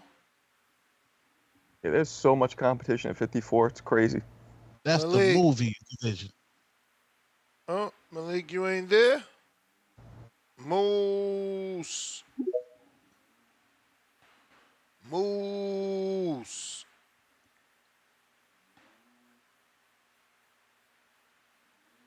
Boots just ain't going to dominate Xander Zayas.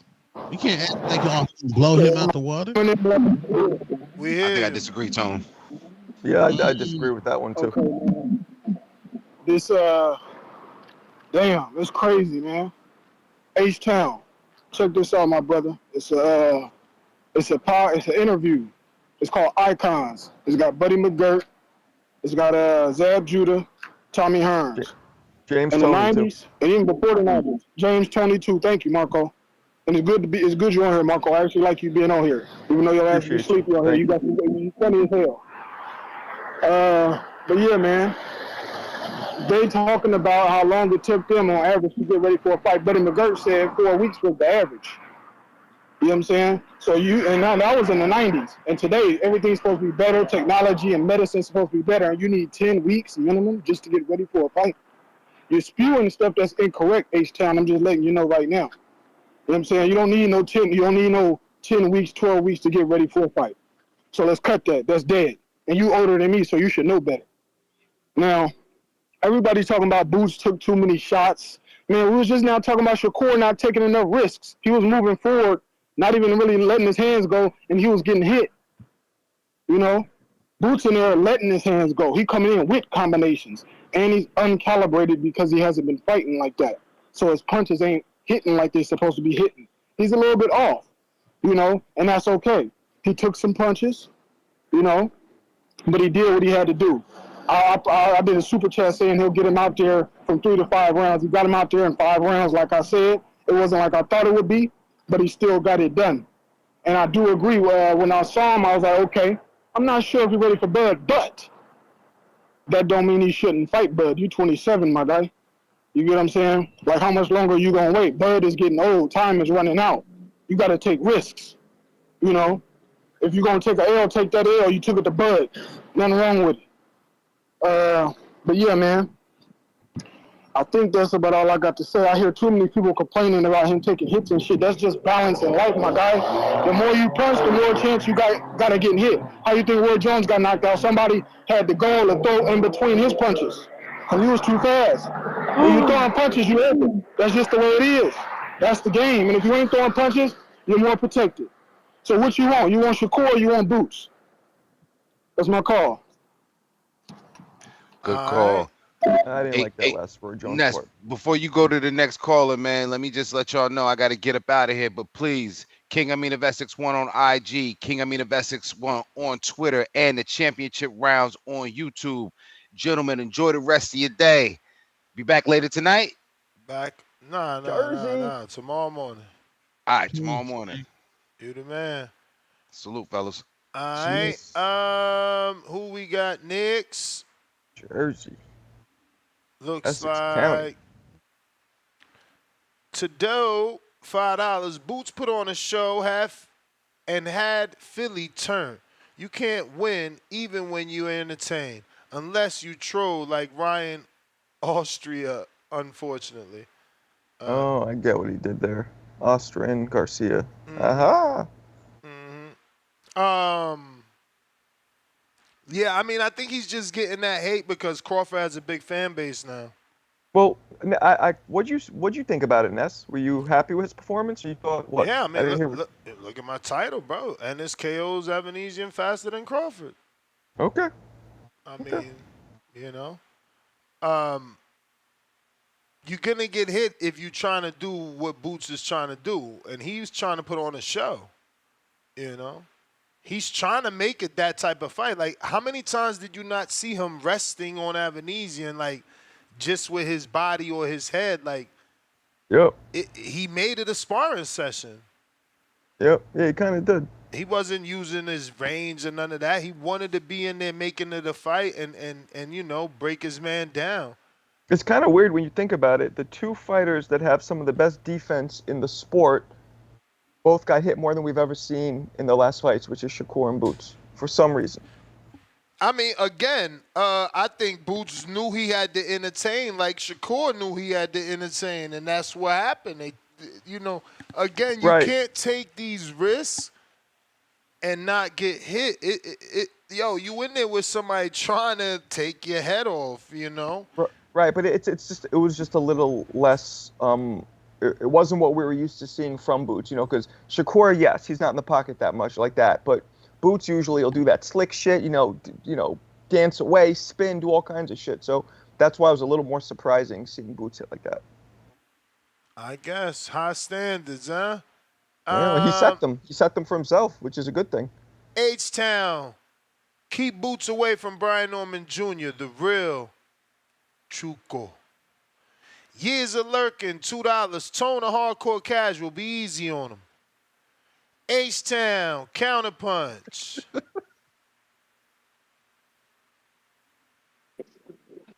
Can you hear me? Yes, sir. Man, see, this is a problem where you can't compare eras. You're talking about the era where guys weren't getting paid what these guys are getting paid now. So they stayed in the gym. They stayed hungry. They stayed fighting 4 times a year.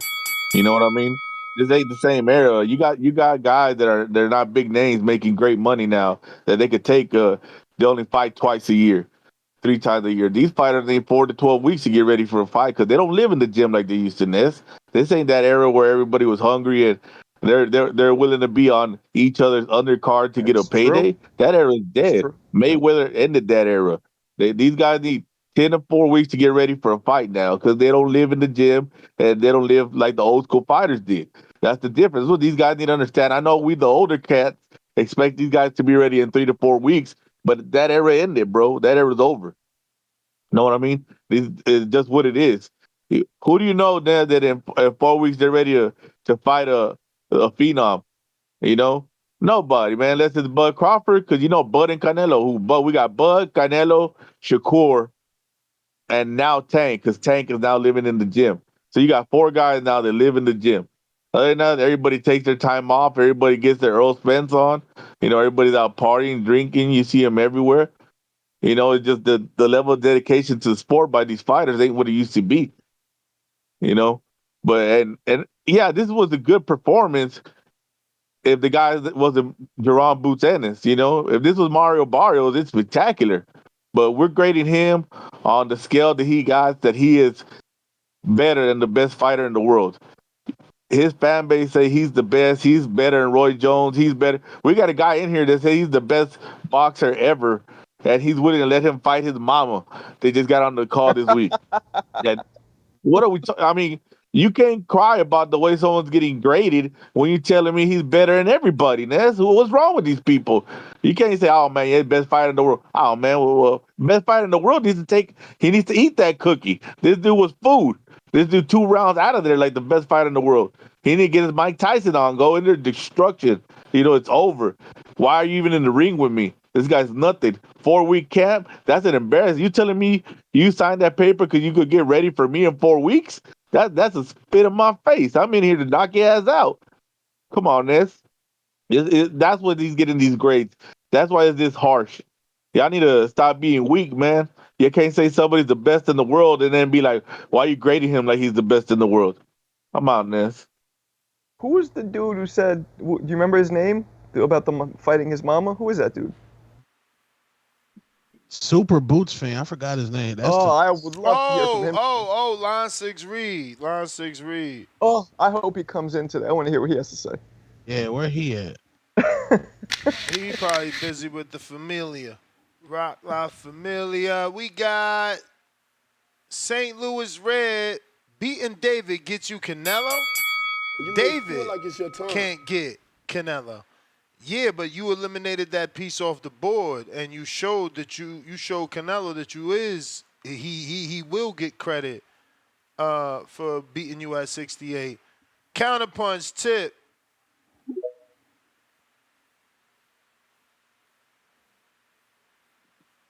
Yo. You. Yeah, man, this is getting real nasty out here. Y'all making a lot of complaints for Boots, man. You know what I'm saying? The man had a 4-week camp. You know, I'm just saying, bro. It's like, why are we making so much excuses for this quote unquote next Roy Jones? You know what I'm saying? You know, Facts. there's a dude. There was a dude at 47 who was out for 2 years and came back and beat the dogs out of Mario Barrios. But you know what I'm saying? People act like, you know what I'm saying? They ain't realize that. You know, after they were making comparisons that he could, you know what I'm saying? Fight a Tank moving up from 35 and lose. But, you know, it got quiet after that. You know what I'm saying? I'm just saying, man, you know, I'm just saying.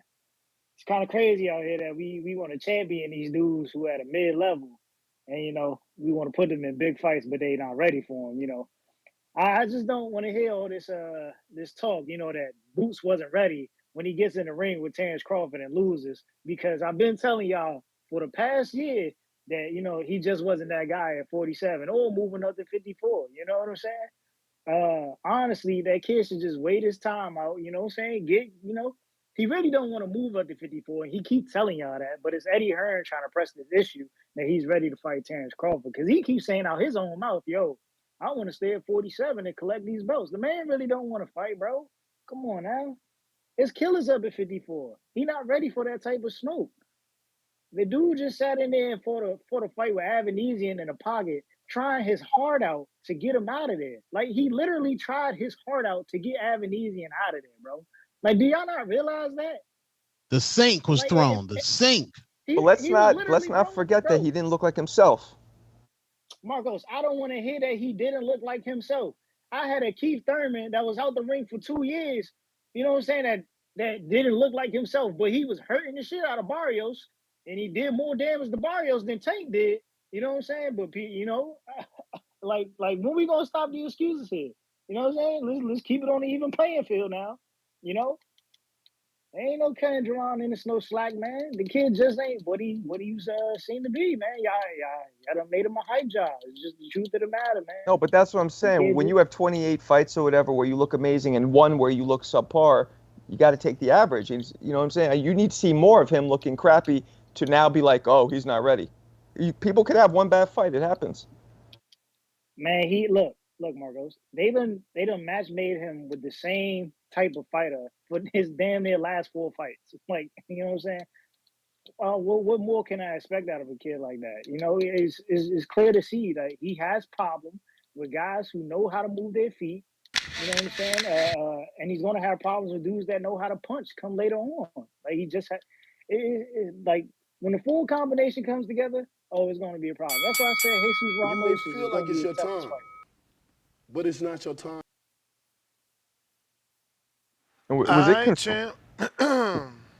Say again? confirmed that his jaw was broken, Avanesyan's? No, but that shit looked pretty visible, no? Because I didn't understand still why they stopped it. They never really talked about why exactly it was stopped. Oh They no, I brought out mean the gurney too. he couldn't come out that corner. Brandon, what up?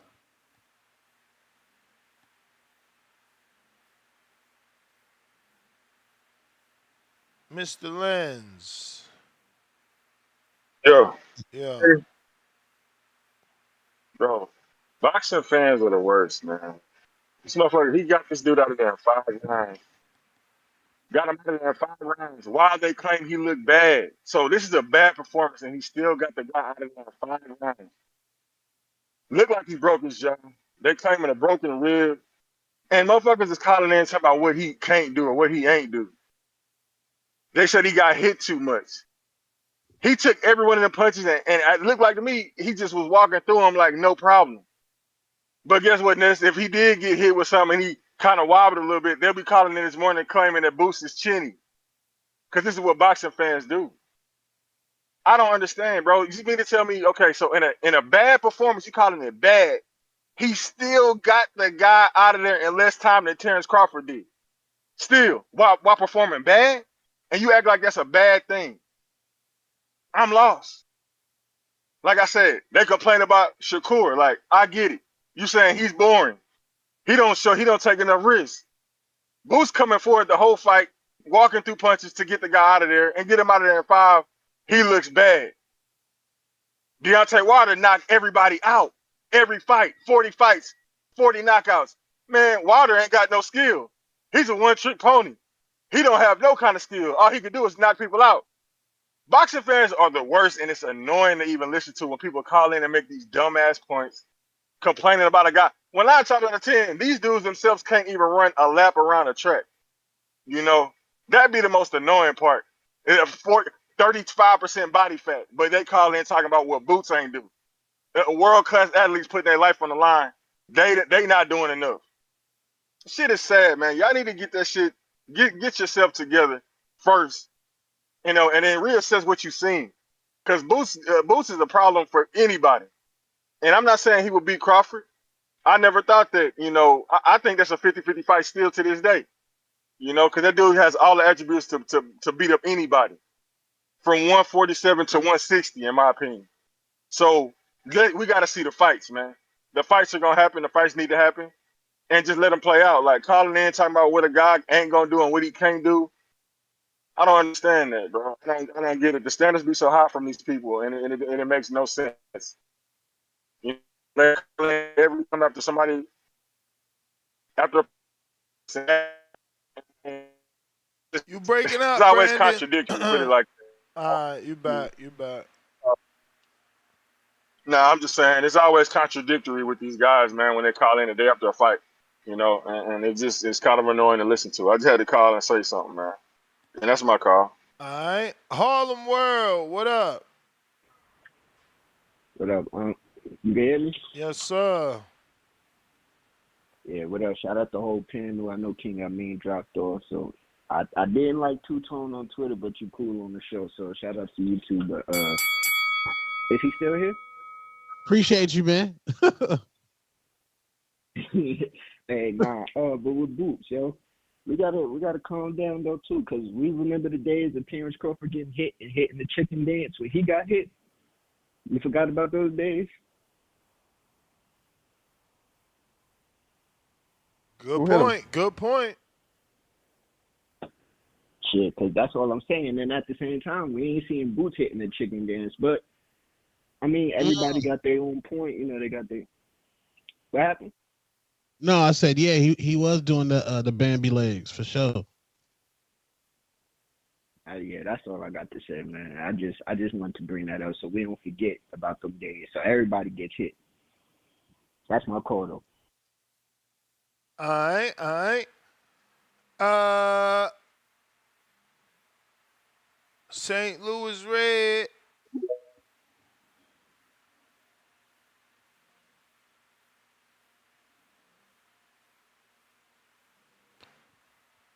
Julio Guzman, $5. Bud versus Boots will be the same as Canelo versus Munguia. Bud will take Boots to school. Red, you there? Mozzie, $2. H-Town, 3 beers in, but he's speaking truth. DC3, $2. Does Boots beat Spence, Porter, Brook, Khan, Burns? Yo, you wildin' throwing Khan in there. Burns? Yo, DC3, what is wrong with you? My man said Burns, bruh. He got a Burns on his resume?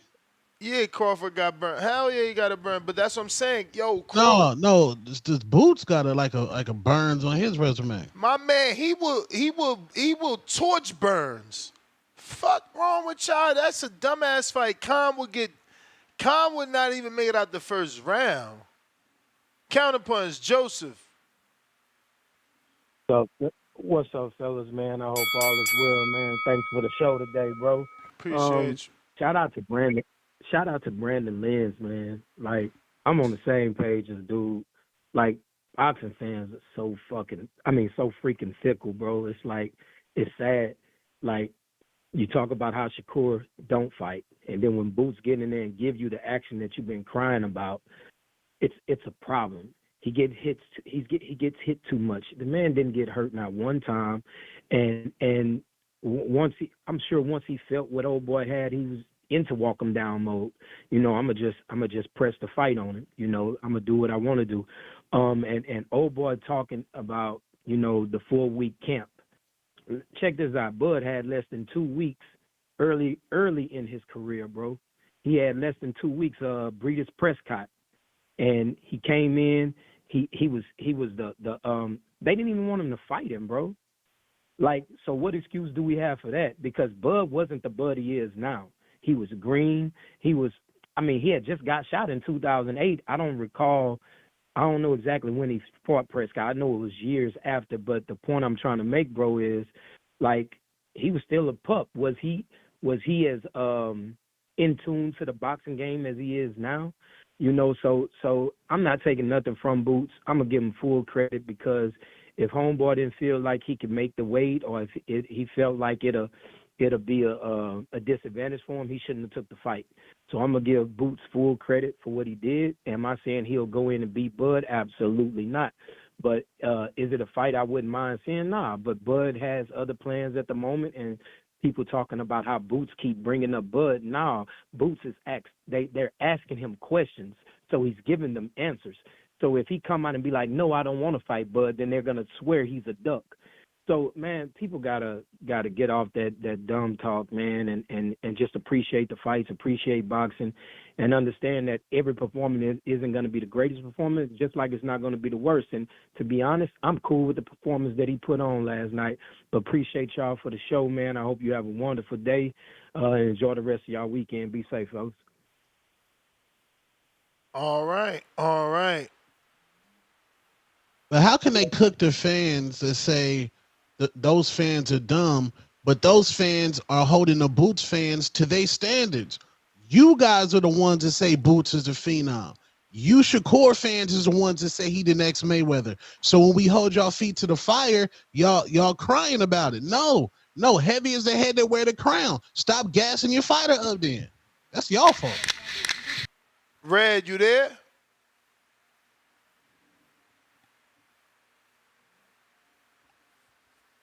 Red. You may feel like it's your time. Moose, you but there? It's not your time.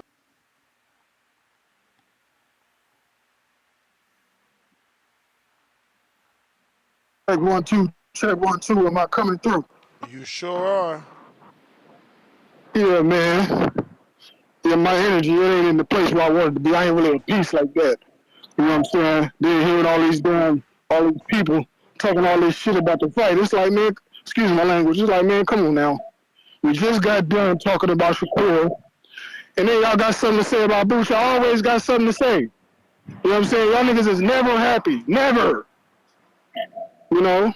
And, yeah, man, H-Town, good counter, man.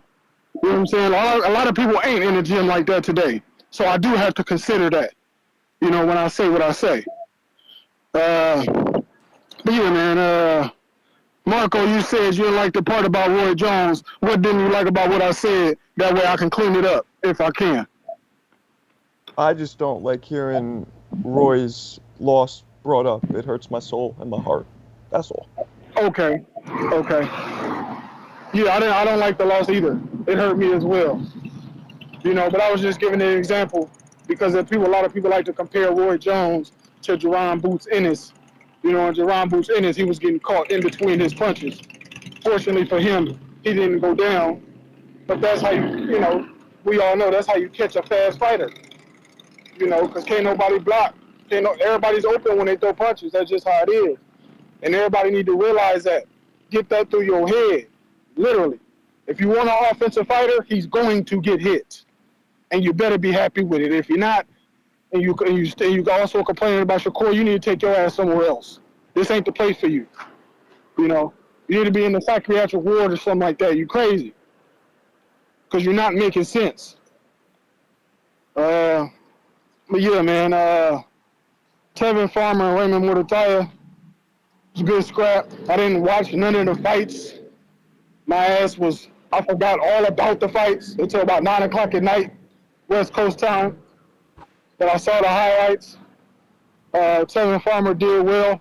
Raymond didn't do as good as I thought he would do.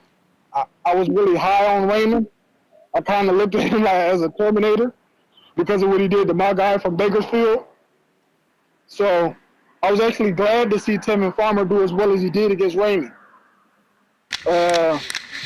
What else? I think that's really all I got to comment on and all I really saw. I appreciate y'all. Marco, Ness, King Amin, Feel like it's your and time. my boy from Arizona. I forgot his name. Two-Tone. Two-Tone, yeah, I appreciate you as well. Y'all have a blessed day. Salute. All right.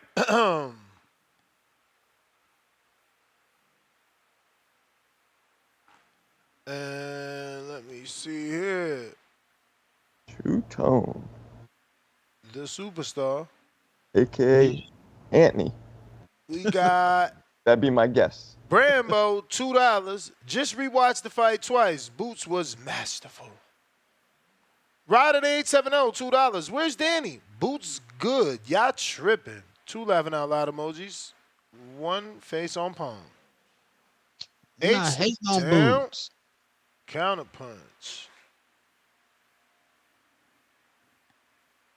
Hey Ness, I don't know what the Boots fans ain't understanding. We're not saying it wasn't a good performance. It was a good performance. But where you got this guy, the standards you set for him, where you're telling people he'll school the #1 fighter in the world. You're telling him that's like me seeing LaMelo Ball play and say, man, that guy had a great game. Oh, he gonna school Jordan. And then you want me to not grade him on the Jordan standard? What's wrong? Hey, bro, you put him on the boot on the Bud standard, so now he's graded like Bud. You know, he's graded like the number one fighter in the world because this is what you're saying. We're grading him from what you're saying. You know, if it's simple, man. It's not hard to understand. I mean, like Mario Barrios would have had this performance. We would have said it would have been a spectacular performance for Mario Barrios. But Boots is not Mario Barrios. Boots is the guy that people say will school Mario Barrios. You know what I mean? It's that simple. You know, it's not nobody hating. It's not nobody anything. We're grading Boots on what you say he is. You know, I say Boots is a good fighter coming up. He needs time to grow. How homeboy say? Let them build that fighter. You know, he's not ready for Bud. I'm not saying one day he won't be ready for Bud. To me, he might not be because Bud probably be out of the sport by the time he's ready. You know, but right now he ain't ready for Bud. You sending him in there, he's gonna be jumping off that cliff that is Bud Crawford. He's gonna be you know, oh well, he could say tell his grandkids, you know what, I got to fight the best fighter in the world, and I lost to him, but at least I was in the ring with him. So when you take him off this pedestal, then his grade won't be such as harsh that it is now. I don't know what's so hard to understand. Yeah, that's all I got, Ness. All right, champ. We got Joker. What up? Yo, what up, bro? Yo, I gotta agree with the homie Booger Nose and Crusty Musty Energy, man. Y'all selling me these motherfuckers like they're fucking V8 supercharged Camaros, and then they go in and they ain't nothing but a fucking V6. Fuck out of here. Don't do that, man. Especially the casuals. Y'all over here promoting these motherfuckers like they gonna walk on water and they don't. Fuck that bullshit. Then y'all cry like Brandon Legs. Fucking damage control. He just mad his boy fucking David looked like he looked average against the Vosdick that was retired for 4 years, bro. And gave us like 12 rounds of some good quality boxing. Y'all need to stop. Like I said, give these dude time to build up a resume and then sell them to me. Y'all fucking claim. Yo, how old is Boots? 27? David's 27. Man, they still haven't done shit at all. And I'm still here to believe. I still have to believe that they're great. No, man, chill. Chill the fuck out with that. Then y'all crying because we start making fun of y'all when they don't pan out. Then y'all disappear from the show and never come back until you find another one. Man, y'all need to stop, dude. But I'm with Two Tone, bro. Don't big them up, and then when they don't do and they don't look real good, we start questioning. Like Muratalla yesterday, I was telling the dudes, I was like, man, has this dude ever fought a southpaw that was elite, like a farmer? Can he even cut the fucking ring? Like, chill. Let them fight. Let them build their career, man. And then we shall decide if they are great or not. But don't get mad when we shit on them when they perform like a V6 Camaro, bro. Have a good one, Ness. All right, champ. Appreciate you. We got the Jack Artist. What up? Yo, can you hear me? Yes, sir. Yeah, good morning, y'all. Shout out to the help we getting for the show today. So I'm not too high like on people like Muratalla. I think he fought well, but like it was a kind of weird fight. But I had Tevin. He was clinching the whole like second half of the fight.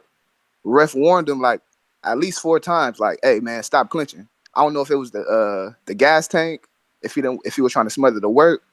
I don't know, but yeah, Muratalla, I think he pulled that one out. We got Ruben Villa. He lost to a 7-1 underdog. Ruben Villa was number 1 in WBC. Where does that cat go from here? Like, I don't know. Boots, I think it was a nice performance. I'm not like with everybody when they say like, oh, like he didn't show out. He didn't do what everybody told us he was gonna do.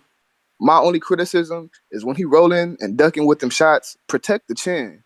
Hold the phone when you coming back up, because he was getting caught with the same punches. And like it's a couple cats saying like he was getting comfortable, he just wanted to walk him down.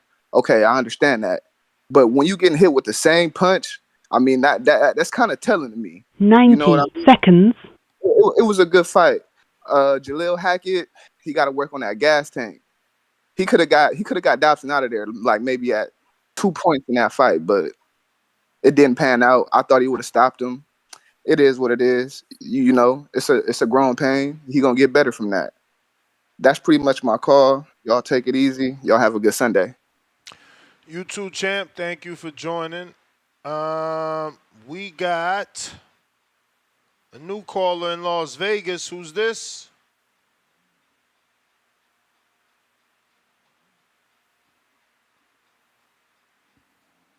You? Can you hear me? Yes, who's this? Yo, it's Chris. My name's Chris. Chris, what's up? Take it away. What's going on? So, my whole thing is from the beginning, I thought Boots got hit too much. I mean, even his own father was saying that yesterday. He's getting hit with stuff he didn't have to get hit with. So we're going to be critical of that if you're campaigning to fight Terrence Crawford, because you're going to see those holes that Terrence Crawford can expose.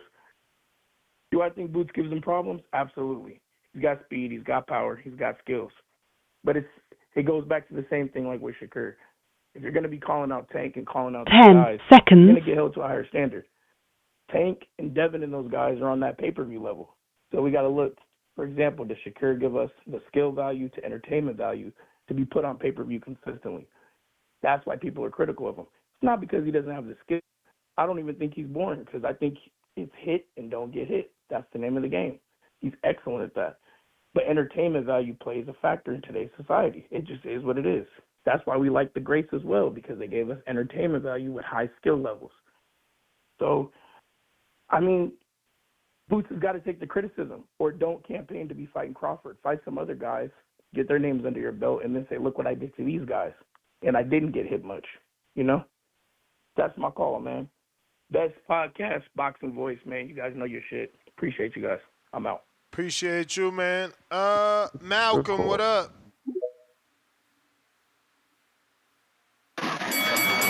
Yo, y'all hear me? Yes, sir. Shout out to Boxing Voice, yo. Shout out to you guys. I know Marco's on, I think. If anybody else is on, my bad, man. So, could you serve me up? Could you serve me up my crow, man? I need my crow for Farmer.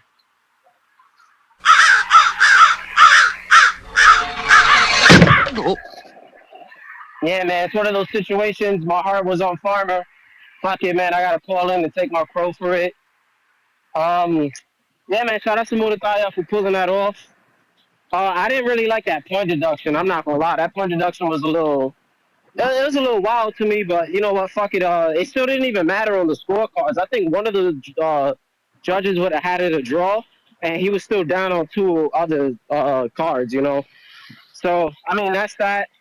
Muratalla called out, I don't know how to say his name, that weird shit, starts with a B, Bernie Chick, whatever the fuck his name is. And he said if he can't get that, he'll take a Stevenson. We'll see how that goes. And on to this boot shit, man. Mustafa, I think it was Mustafa who called it. He had a great call, and he made a lot of points. I'm definitely one of those who's going to say he got hit a little too much. You know what I'm saying?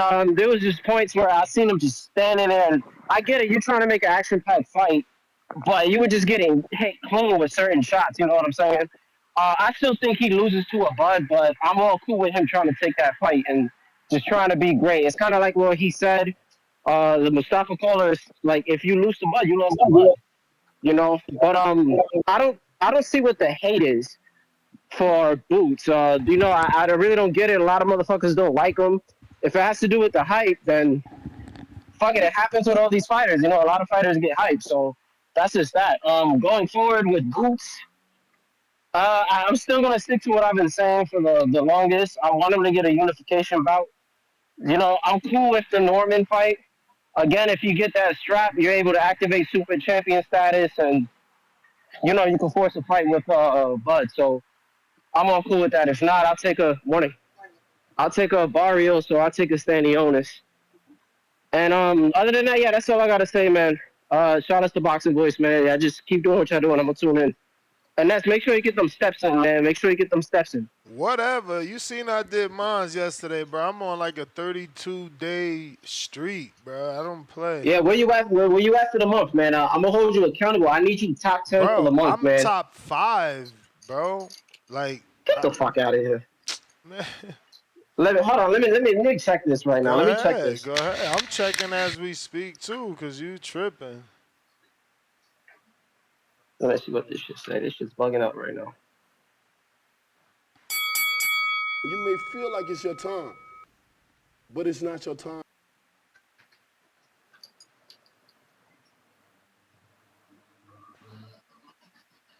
I don't know how to check it.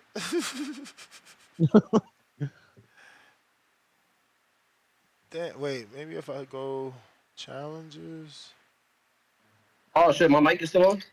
Yeah. Yeah, you go to groups.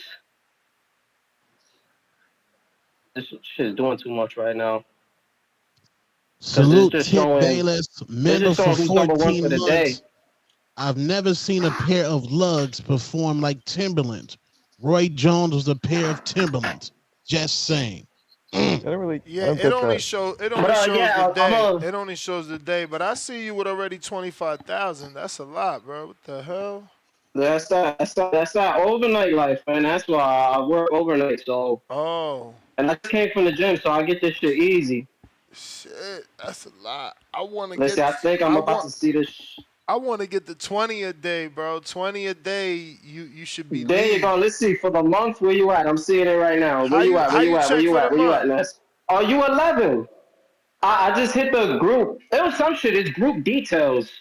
Cause I just went to Border Wars, and then once you hit the profile, it says steps. You click steps, and then it'll show everybody, and it'll say today. And then I just click once you click today, it'll just show you this month. I'm gonna comment number 3. Shout out to Tavon and number 1. I'm trying to get that number 1 spot. I'm a little competitive. We ain't cheating. But, just accountability, man. I just want you top 10, man. I'm going to hold you to that standardness. Bro, that's all I love over here, I'm 11. And let's be real. Brandon, he fucking works on a oil field. Like, y'all cheating. Y'all work on y'all feet. That's not cheating. That's not. Hey, listen. Just know. Listen, just you know right. with it. You right. You good. It's not cheating. You just had an advantage. Yeah, and I just want you to know, mind you, I don't keep my phone on me in the gym. I mean, you got to watch, I would hope. Nah, I don't use none of those little Fitbit watches. I'm a traditional guy. I use the regular shit. Traditional watch. This isn't running steps. This is just walking steps. Apple Watch and. Is either or. It's just walking, so I don't. Either or. He could be walking, he could be running. As long as the step is a step, it counts. Okay. Do you run, Ness, or do you walk for most of them? I do both. Okay. Bro, 10,000 steps is 5 miles. I'm gonna get up off of here. I'm gonna let y'all go to another caller. My fault, man. No, you're good. 10,000 steps is 5 miles, Marcos. Okay. Sure. Yeah. I do rounds, baby. Rounds, not steps. I mean, you probably also genetically just thinner. You don't look like you gain weight like that. Nah, yeah. Good metabolism, I guess, but I've been boxing so long, my shit. You don't box, Marcos. 30 days of 10,000 steps, and that's 32? 33? 32 days. Let me see. Nah, but not only that, bro. We got 30 days of, eating ridiculously clean. I'm actually upset. 32 days. I'm actually upset, but, I ran across this post on Instagram that's you could look in the mirror and you're not going to see a difference, You ain't going to see that difference till 6 months. So, whatever. I got another 5 months to go. But, bro, I've been eating only meat and, fruits or vegetables. Very rarely do I have rice. Potatoes is good. What kind of meat, though? Because they say that the red meat's no good. Man, smack yourself. Red meat no good. What's wrong with you? That's I'm all. not saying I That's agree all with it. about. That's all about the person and can they digest it? You know, it allegedly takes longer to digest, but I eat red meat, chicken, salmon, you know, shrimp. You know, I don't know. I'm following this thing where you prioritize protein because obviously that is more filling. So Yeah, you know, like my whole thing has always been stay away from like breads, rices, sugar as much as you can. That's pretty much all I kind of avoid. yeah, I don't even have sugar anymore. I don't even drink coffee anymore. I rarely drink coffee. Oh yeah, I So drink coffee. yeah, I just want to see all this shit work because I'm doing a lot. I'm doing a lot. You know what I So mean? you down or what? Or you don't weigh yourself? No diddy. Oh, I'm maintaining. I'm maintaining. I'm not trying to lose. I'm in between like 223 and 225. I don't want to get any lower than that. I'm trying to lean out and I'm lifting weights. I'm trying to get muscle, but stay at this weight. Like Vladimir Klitschko was able to stay 245 with a six pack. So I'm just, you know, trying to get that body right. They say if you work out weights, if you train weights, you know, 4 times a week and get in 10,000 steps a day, you should eventually lean out, you know? It's a longer process though. It's true. I do 10 rounds every day. But I'm actually following quite a few people. I just started following this other dude yesterday. He only do 3 days a week weight lifting, but he do 20,000 steps a day. And, you know, that's what's worked for him. So, you know, it's just difficult, bro. I mean, 10,000 is not easy. Like, unless you're like some of these guys that you work on your feet. But, like, for you and I that we are creating from our office to get out there and do 5 miles, it's not easy. That's why, man. 10 rounds a day. That's it. Perfect. Yeah, but again, you know, that's all you doing. Mm-hmm. You know? Well, I mean, I walk a lot too, you know, in Brooklyn. Obviously, I'm moving now, but being in the city, there's also a lot of natural walking I do, but. Well, those are the steps you need to count. Those count. DC3, $2. The first day in TBV history, H-Town making sense. Mad Bet 100 on that champ level $2. Bud is 40 years old. Boots can beat him now. Tanquil. Capicu, what it do? $2. Do we dare say Barroso versus Limons? Fire fight. It is. That is a good fight. It would be considered a bone they throwing at Limons. DC3, $2. Ask Baby Joker how he get the rule on next Friday. Laughing out loud emoji. Tip Bellis, member for 14 months on that champ level. I never seen a pair of lugs perform like Timberlands. Hands up emoji. Roy Jones was a pair of Timberlands. Just saying. All right. Pop, what up?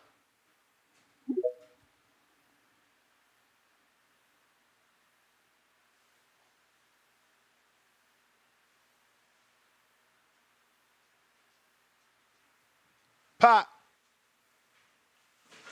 Unmute.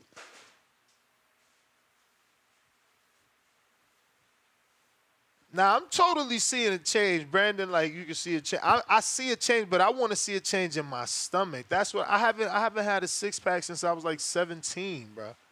You know, and I haven't had a 2 or 4-pack since like 2017, maybe 2018, maybe. When I had that, when I was training in fucking Glen Tapia gym, I had a 4-pack. I can't get the bottom 2. That shit was the bottom 2's hard. That's genetic. It's crazy, bro. So, yeah, I can't even get the bottom 2. But again, you know, thinking back on that time, I was in the gym like you, and that's all I was doing was the gym. But that's what a lot of people are saying. Like, if you go to the gym, but you still get your 7,000 to 10,000 steps, that's what helps you lean out a lot easier versus, you know, running all these miles. Yeah. So if you get your 10K in and you go to the gym and do weights like 3 to 5 days a week, that's when you lean out? Yeah. Again, I'm on month 1 of 6. We shall see. I definitely am thinner. I put on a pair of shorts yesterday. I had to tie them all the way, and you could see the fucking material folding. I'm definitely leaner, and I'm definitely toning up. But again, I just want to see the stomach look better. You know what I'm saying? I don't want my shit. I don't want to bend over and still have a little mouth talking at me. You know what I'm saying? Like, gotta get that out of here. But it's hard, you know. It's hard. It's hard. Look at Brandon sending me 6-packs and shit. He do got a 6-pack at 271. So. Damn. Yeah, no, he's a big dude. He's a big ass heavyweight. But look, he got a 6-pack at that weight. I mean, so, you know, I guess you can do it. I'm trying to do it. What about that carnivore diet? I might think about doing that. I don't know what that is, but it sounds like meat. That's what I'm doing. It's just meat and it's all meat, I think, fruit. Right? No Diddy. It's all protein, but it's just all protein. Joe Rogan on that. He said I gotta have the fruit. That's the only way I lose the sweet tooth. If I have the fruit. You have to do vegetables and fruit. You can't just do meat, I don't think. Yeah, I do a salad every now and then, but I mainly do fruits. Like I'm eating like 8 ounces of whatever meat with like oranges or kiwis or strawberries and berries and blueberries and, you know, blackberries. Mad fruit. Mangoes and bananas have the highest bro, I found sugar this content. spot. Shout out to Mac and Cheese. Took me to this spot, bro. I found mangoes 3 for $1. I can't believe that. That's insane. $3 for $1. Yeah, mangoes and bananas have the highest natural sugar content. Yeah, bananas I don't eat too much of. I love bananas. They super sweet, but I do use them in my protein shake. Yeah, they're real filling. Bro, I'm taking mad supplements too. All this shit better work, or I'm gonna be pissed off. I think for me, it's always been more about how much you consume, not so much what you consume. I mean, what matters, but it's the portion control is really important. No, for sure. Really important. For sure. Faster. Yeah. For sure. Portions is will get you right, or will can take you over the top. You do that. That can take you over the top. Hell yeah, portion control. Yep. And then obviously the problem with exercising, especially when you do something like boxing, which is so intensive, you get hungrier after. So it's kind of a catch-22. It's harder to control your portions. I'm drinking like 3 of these a day too. It's like 40 ounces, so it's like I'm drinking a gallon and some change of water per day. I'm doing everything right. I'm doing everything right. The only thing I'm not doing right is sleep. I can't get 8 hours for the life of me. Hell, how many hours you sleep? 4 and 5. 6. What? 6 at best. That sucks. Yeah, no, it's. I'm actually looking into magnesium, and if that don't work, then I'm gonna get on a snack pack ZMAs. My wife takes them. I can't stay asleep, man. I mean. I go to sleep right away, but I'm up. Doesn't that? I don't really smoke weed, but doesn't weed? Isn't that great for sleep? That's for rookies. Oh. Yeah, when you're a rookie, that shit puts you to sleep. But me, that shit make me. I'm a smoke before this run. I'm gonna go run in this sun. I'm going to the mountain right from here. As soon as we done. How do you work out high, bro? How do you do that? Bro, because the music is better. I mean, for me, again, it's what you make it. For me, it's like motivation. It's like I'm in the mood. I'm smoking while I'm getting there, driving in the vet. Me and my lady, you know, got the Bonnie and Clyde playing. Get there nice and high. She got the contact. We got the water bottles. We hit the mountains. Or the trails, or whatever's available, you know. But yeah, shit. Okay. Sometimes I you know, I be feeling bad because I wanna listen to music, but I'm with my lady. You know, you try to take that time to talk as much as possible and connect. But you know, music gets me going. Like if I get the right song, I could run, and that motivation of that song might keep me running for a very good amount of time. And I need that, you know, in order to get my lady does more steps than me. If I don't run and we both just walk equally, because of how tall I am, she's doing 1,000 more steps than me. I'll be aggravated. She go home, I'm still walking around the fucking house or the block. So, yeah, you know, I got to get the run in. Yeah. But To that me, being boxing is you don't box, Ness? not this time around. I was doing it because I was gonna fight when we had the border wars out here. I'm trying to put on some muscle this time. I'm getting older. When we older, we need Okay. some muscle, man, or else we're gonna get fragile. To me, So boxing has always been the most like I could run I could do any other sport all day because boxing has built up the endurance. To me, that's the most effective, most efficient exercise to really work your body, burn fat, build endurance, all I that. agree with you. I agree that And I don't mean boxing. sparring people, by the way. I just mean hitting the bag, No, for but example. sparring too, because your heart rate is so active, bro. There's nothing like boxing for losing weight. Nothing. I tell my wife all the time, but the issue is you have to find a way to do boxing and strength training, or you're not you're not gonna have no muscle because it's all anaerobic. Like you're just constantly, you're never building muscle. The only time you build muscle doing boxing is if you're physically doing push-ups and pull-ups. But like, Yeah, see, I never gave a fuck about muscles, obviously, but whatever. I guess if that's something you're focused on, yeah, you got to I do mean, something but that's different. why think about it. What boxer doesn't do strength and conditioning? They do it because they're breaking their muscle down every day by all the shadow boxing, all the running. It's just consistent anaerobics. Everything. Every time you hit in the bag, it's all anaerobic. That's why it's the best to lose weight. Two-tone, good, just the bag, like, bro. But it's not just the bag. Like, do 3 rounds, which is 3 rounds, 3 minutes of shadow boxing. Because look at it like you're an amateur. So you do 3 rounds of shadow boxing, for 3 minutes each. Then 3 minutes on the heavy bag. If there's a trainer there, another 3 rounds. I'm saying 3 minutes, I meant 3 rounds. Another 3 rounds of pad work with that trainer, plus your jump rope. If there's a treadmill, do your 10,000 step. Man, you kidding me? In 3 months, 3 months you'll be. So, bro, I came down from like 280 to 217 just boxing. Damn. Yeah, Just no, it boxing. is by far. Just By boxing. far. Yeah. Again, I don't want to just be thin though. Like I stand next to Wilder and I'm 235. He's But 218 and he's so much bigger. His muscle is so much more defined. I look thin, but I'm heavier. but So I'm a trying big to put thing with on weight. boxing, a I mean big muscle. thing. A lot of people see Floyd do this like tap tap tap. People, especially if you're trying to lose weight and build endurance, you can't tap tap. You have to go as hard and as fast as you can throughout all 3 minutes of every round, and that's how you build endurance. That's important because people see a lot of these guys who tap tap and think that's what pros can do, that because those guys are working hard all the time. What are you But talking when about? you're A heavy bag? heavy bag or any punches you Yeah, throw, but at this level, you could tap, man. You could tap. If you tap in for 15 minutes, 20 minutes every day, it's don't set the okay.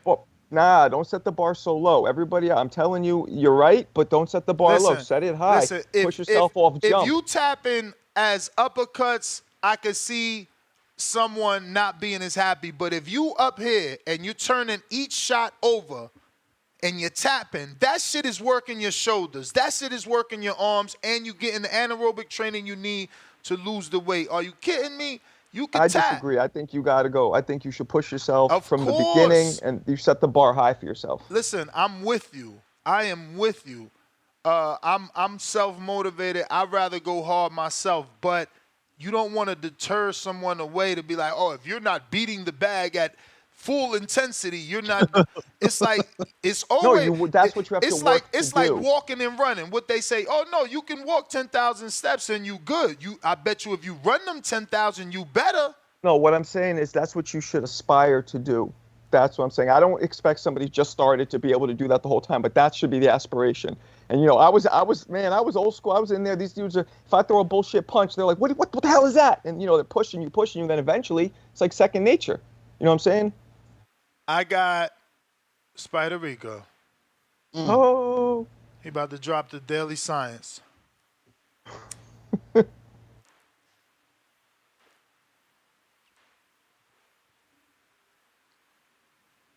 What's up, God? What up? ¿Qué pasó? Yeah. Whoa, there. And I say that respectfully. Do do do Yeah. do do do do do do. Shout out to everybody. Shout out to we and me. I'm with y'all. Boots. Uh, I don't know. I don't think no criticism should be had. He look, he look how he look. He was in a fight, and he put the dude's lights out, knocked him out. When you get hit like that, I never went down like that, but I have had somebody hit me like that, and boom, it's like everything that you thinking and that you seeing is gone, for real. But when I came to, I was still on my feet, and dude was after me. It was just a sparring match too. That happens, and I like how Boots come out to the Undertaker music because that's what he doing. He put in their lights out. That's what we supposed to. That's the way. He did this thing. I don't know why y'all so upset today. It's Sunday. Ain't it Sunday? Man, I'm thankful for this call. I'm thankful for all of y'all. I'm proud of we and me. I want y'all to stay proud. What's that? I know that ain't the clapper. Nah, that was someone sending me footage of what Marco What? wants Boots to do. What do you want him to do? Let me see. What are they talking about? I want him to do the slow motion, but he didn't get to that. Marco's in the basement of his comedy club, beating on the heavy bag over here, sweating. Marco, oh yeah, I wanted to I talk hate about that bag, by the way. That's Marco, not even a real bag. Marco, you got to get a double end bag because one thing about boxing, when you hit I the got heavy one, bag, Spider. you Spider, I when got you hit one. a I know all person, about double M. I'll make it rain on the double M bag. yeah, that's the He best said, bag "I'll for make it y'all. rain on." Because when you be hitting things, when you hit a heavy bag, it's a vibration that goes through your body, Good and vibration. That's that's called why boxers isometric go. exercise, That's why Spider. boxers go. That's why boxers go bald because the That's vibration is taking away yep. our chi. And then every time you hit a man, you killing him. Every punch you get, even when you hit the bag, How I it's could just hurting kill you. a man. So y'all Yep. just gotta be careful with that vibration. It's better to shadow box. It's better to hit the double end bag and work on your moves. Stay swift, stay on your feet, stay alert. It's Esteban from Oregon with love. I'm gone. Yeah, no, Peace. I disagree. I think double N and heavy bag are both equally very important tools. You Yo, learn. Marcos, Woo! is There it is. this real? Like, is this real? I do think like if you can do this consistently for 3 minutes Oh, that's what I do, nonstop. of however many rounds your fight is, you can beat a lot of people. But That's what I but do your almost the technique entire round. And looks Ness and horrible. I 30 don't know what y'all second saying. Why does your rest. technique look And so it's Sunday. bad? Why does 30 your I want second him. technique rest look so only. bad? Oh, shut up. No, seriously. Why does it look so bad though? All right, That's whatever. not good technique, Neff. Huh? That's not good technique, Neff. Fuck no. Ness is just trolling. Fuck no. Yeah, okay. Marcos, come on, bro. You gonna tell me you watch film and tell me that's good technique? Ooh, if you think it's not, then there's something wrong with your eyeballs, and you definitely can't do better. So shut up. Are you serious, bro? You're not even technique challenge. He's not even bringing his hands back. Are you kidding me? Are you looking at his feet? He's all over the place. Knock it off, bro. That was more a cardio bag exercise. You were working on speed to raise your heart rate to sweat, and that's why you was looking sweaty. You wasn't doing that. Wasn't good technique. I thought you knew boxing, but obviously you don't. But that's cool.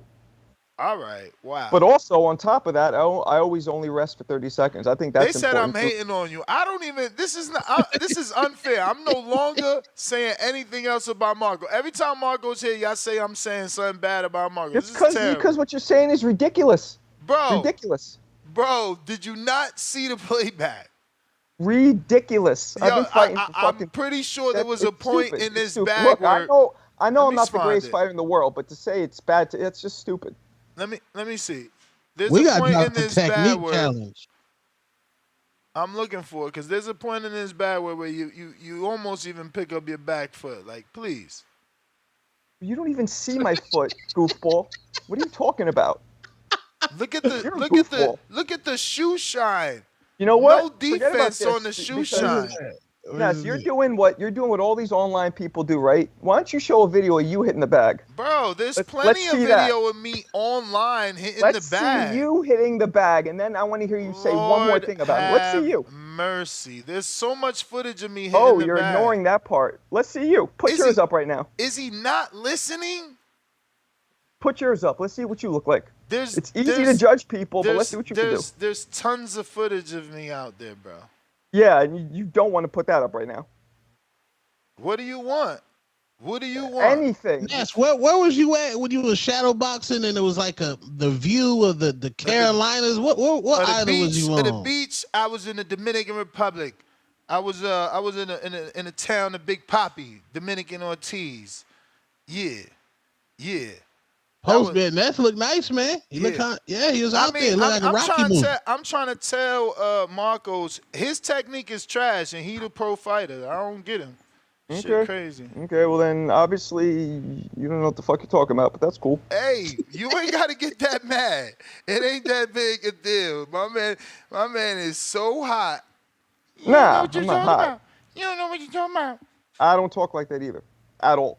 That's exactly how you sound when you whine because someone critiqued your sloppy shadow boxing. I will. I mean, that was bag. Whole that was shit bag up, work. the sloppy that was shadow bag boxing. work. And you know what? You know what the problem is too? You should be having people aspire to work hard like that. That's the whole point of this conversation. And you had to take some negative shit. What? It's about people pushing hard. Why are you even taking it that I'm taking it negative? I'm just saying. You took a negative. You took a turn on the negative Ave. I took it that you were doing more cardio with that workout. You weren't focused on everybody. Everybody has true, that point where they just want to go hard and they throw away technique. They just and that was you. That was okay. There's no throwing away. There's no throwing away technique. But the point is, you didn't should throw push away hard. technique. That was the point of this whole thing, was to work hard and take shorter breaks in between rounds because that builds your endurance. Listen, don't be mad at me. First of all, I didn't send myself that. The audience heard you talking about boots and the specific message attached to this. Let me see. We all know. Look, we all know that when we put up clips, I'm gonna screen share because I can crop it out. We all know that when we put up clips, you can't see who sends it. You can't see who sends it. All you can see is it says Marco is saying he needs boots to do this. Ha ha. So we all know. You know this too, that when we share footage of ourselves throwing punches, there's going to always be people out there who critique. You know how that is. I'm sure you get it all the time. Bro, it is what it is. I got whole sparring of myself out there. I know. I don't care what they think. I'm not even going to get into that. My shit is on my YouTube channel. I don't care what they think. Let them look at it.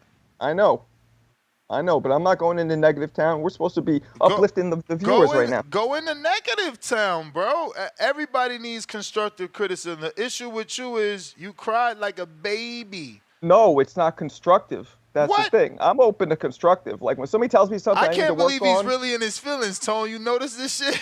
You calling out that man technique, man. He really mad his technique basura. Okay, you say so. I've seen yours, but we let's move on. You lying. I'm lying?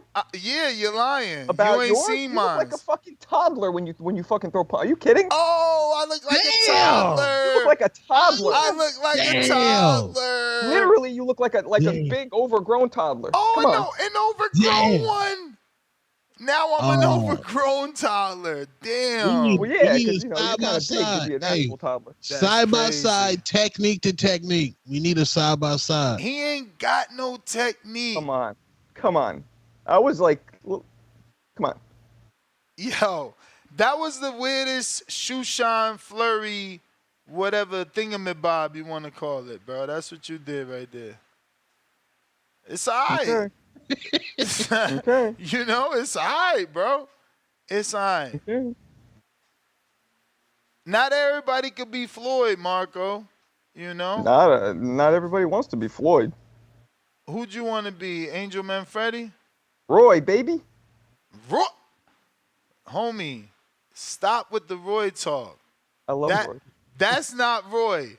Y'all better stop sending me these clips of Marco. No, we not doing that. Y'all sending clips? Yo, wow. Nah, we not trying to shame him. 156, Border Wars, who won it? What's your name, my friend? DK Bands. Do you got a USA boxing book? Do you have a USA boxing book? I'm dropping footage in 4 weeks, man. What? You about to work out? Yeah, I'm dropping footage. I guarantee it's gonna look better than Tim Boski. I guarantee it. Oh, the call out is real. I guarantee it. Footage drop. Damn. The call out is real. But yo, I'm out. That looks like everybody. Make sure I got all these super chats. Nope. We got DC3 Counterpunch Puerto Rico. We did that. DC3 $2. Marcos versus Ness 220 24 Border Wars main event. Marcos got to gain what? How much you weigh, Marcos? 189? 165. Damn, bro. So It's what okay. are you, like 5'6"? I'm 5'11". Wow. You're It's super okay. thin. I will break you. I've sparred mad heavyweights. I will break you. It's no thing. You've never sparred a heavyweight like me.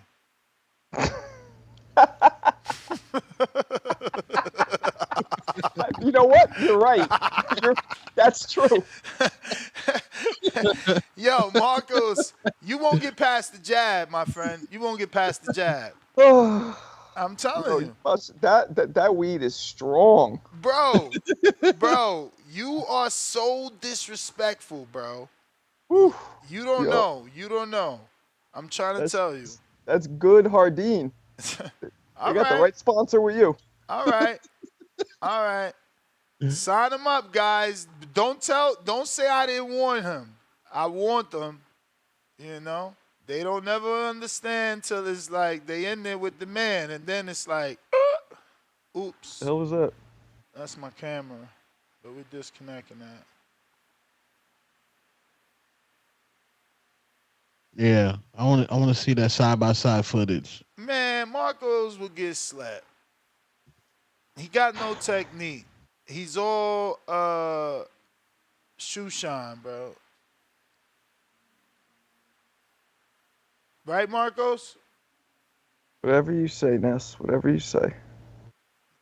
All right. Nah, man, we gotta go. I gotta walk.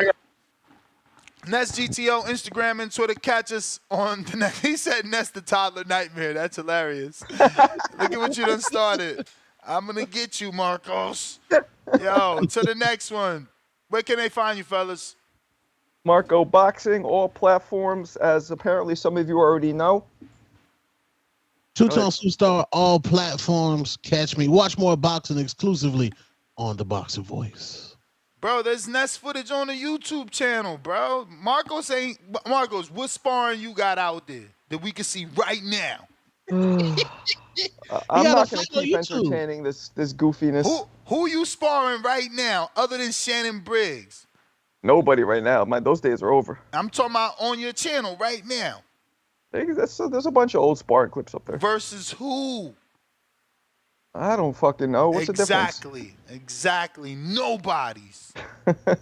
Nobody's. Bro, I've been getting work with world-class fighters. Okay. All right, Marcos. They tried to warn you, man. Two-Tone souping them up. We out. Peace. Peace.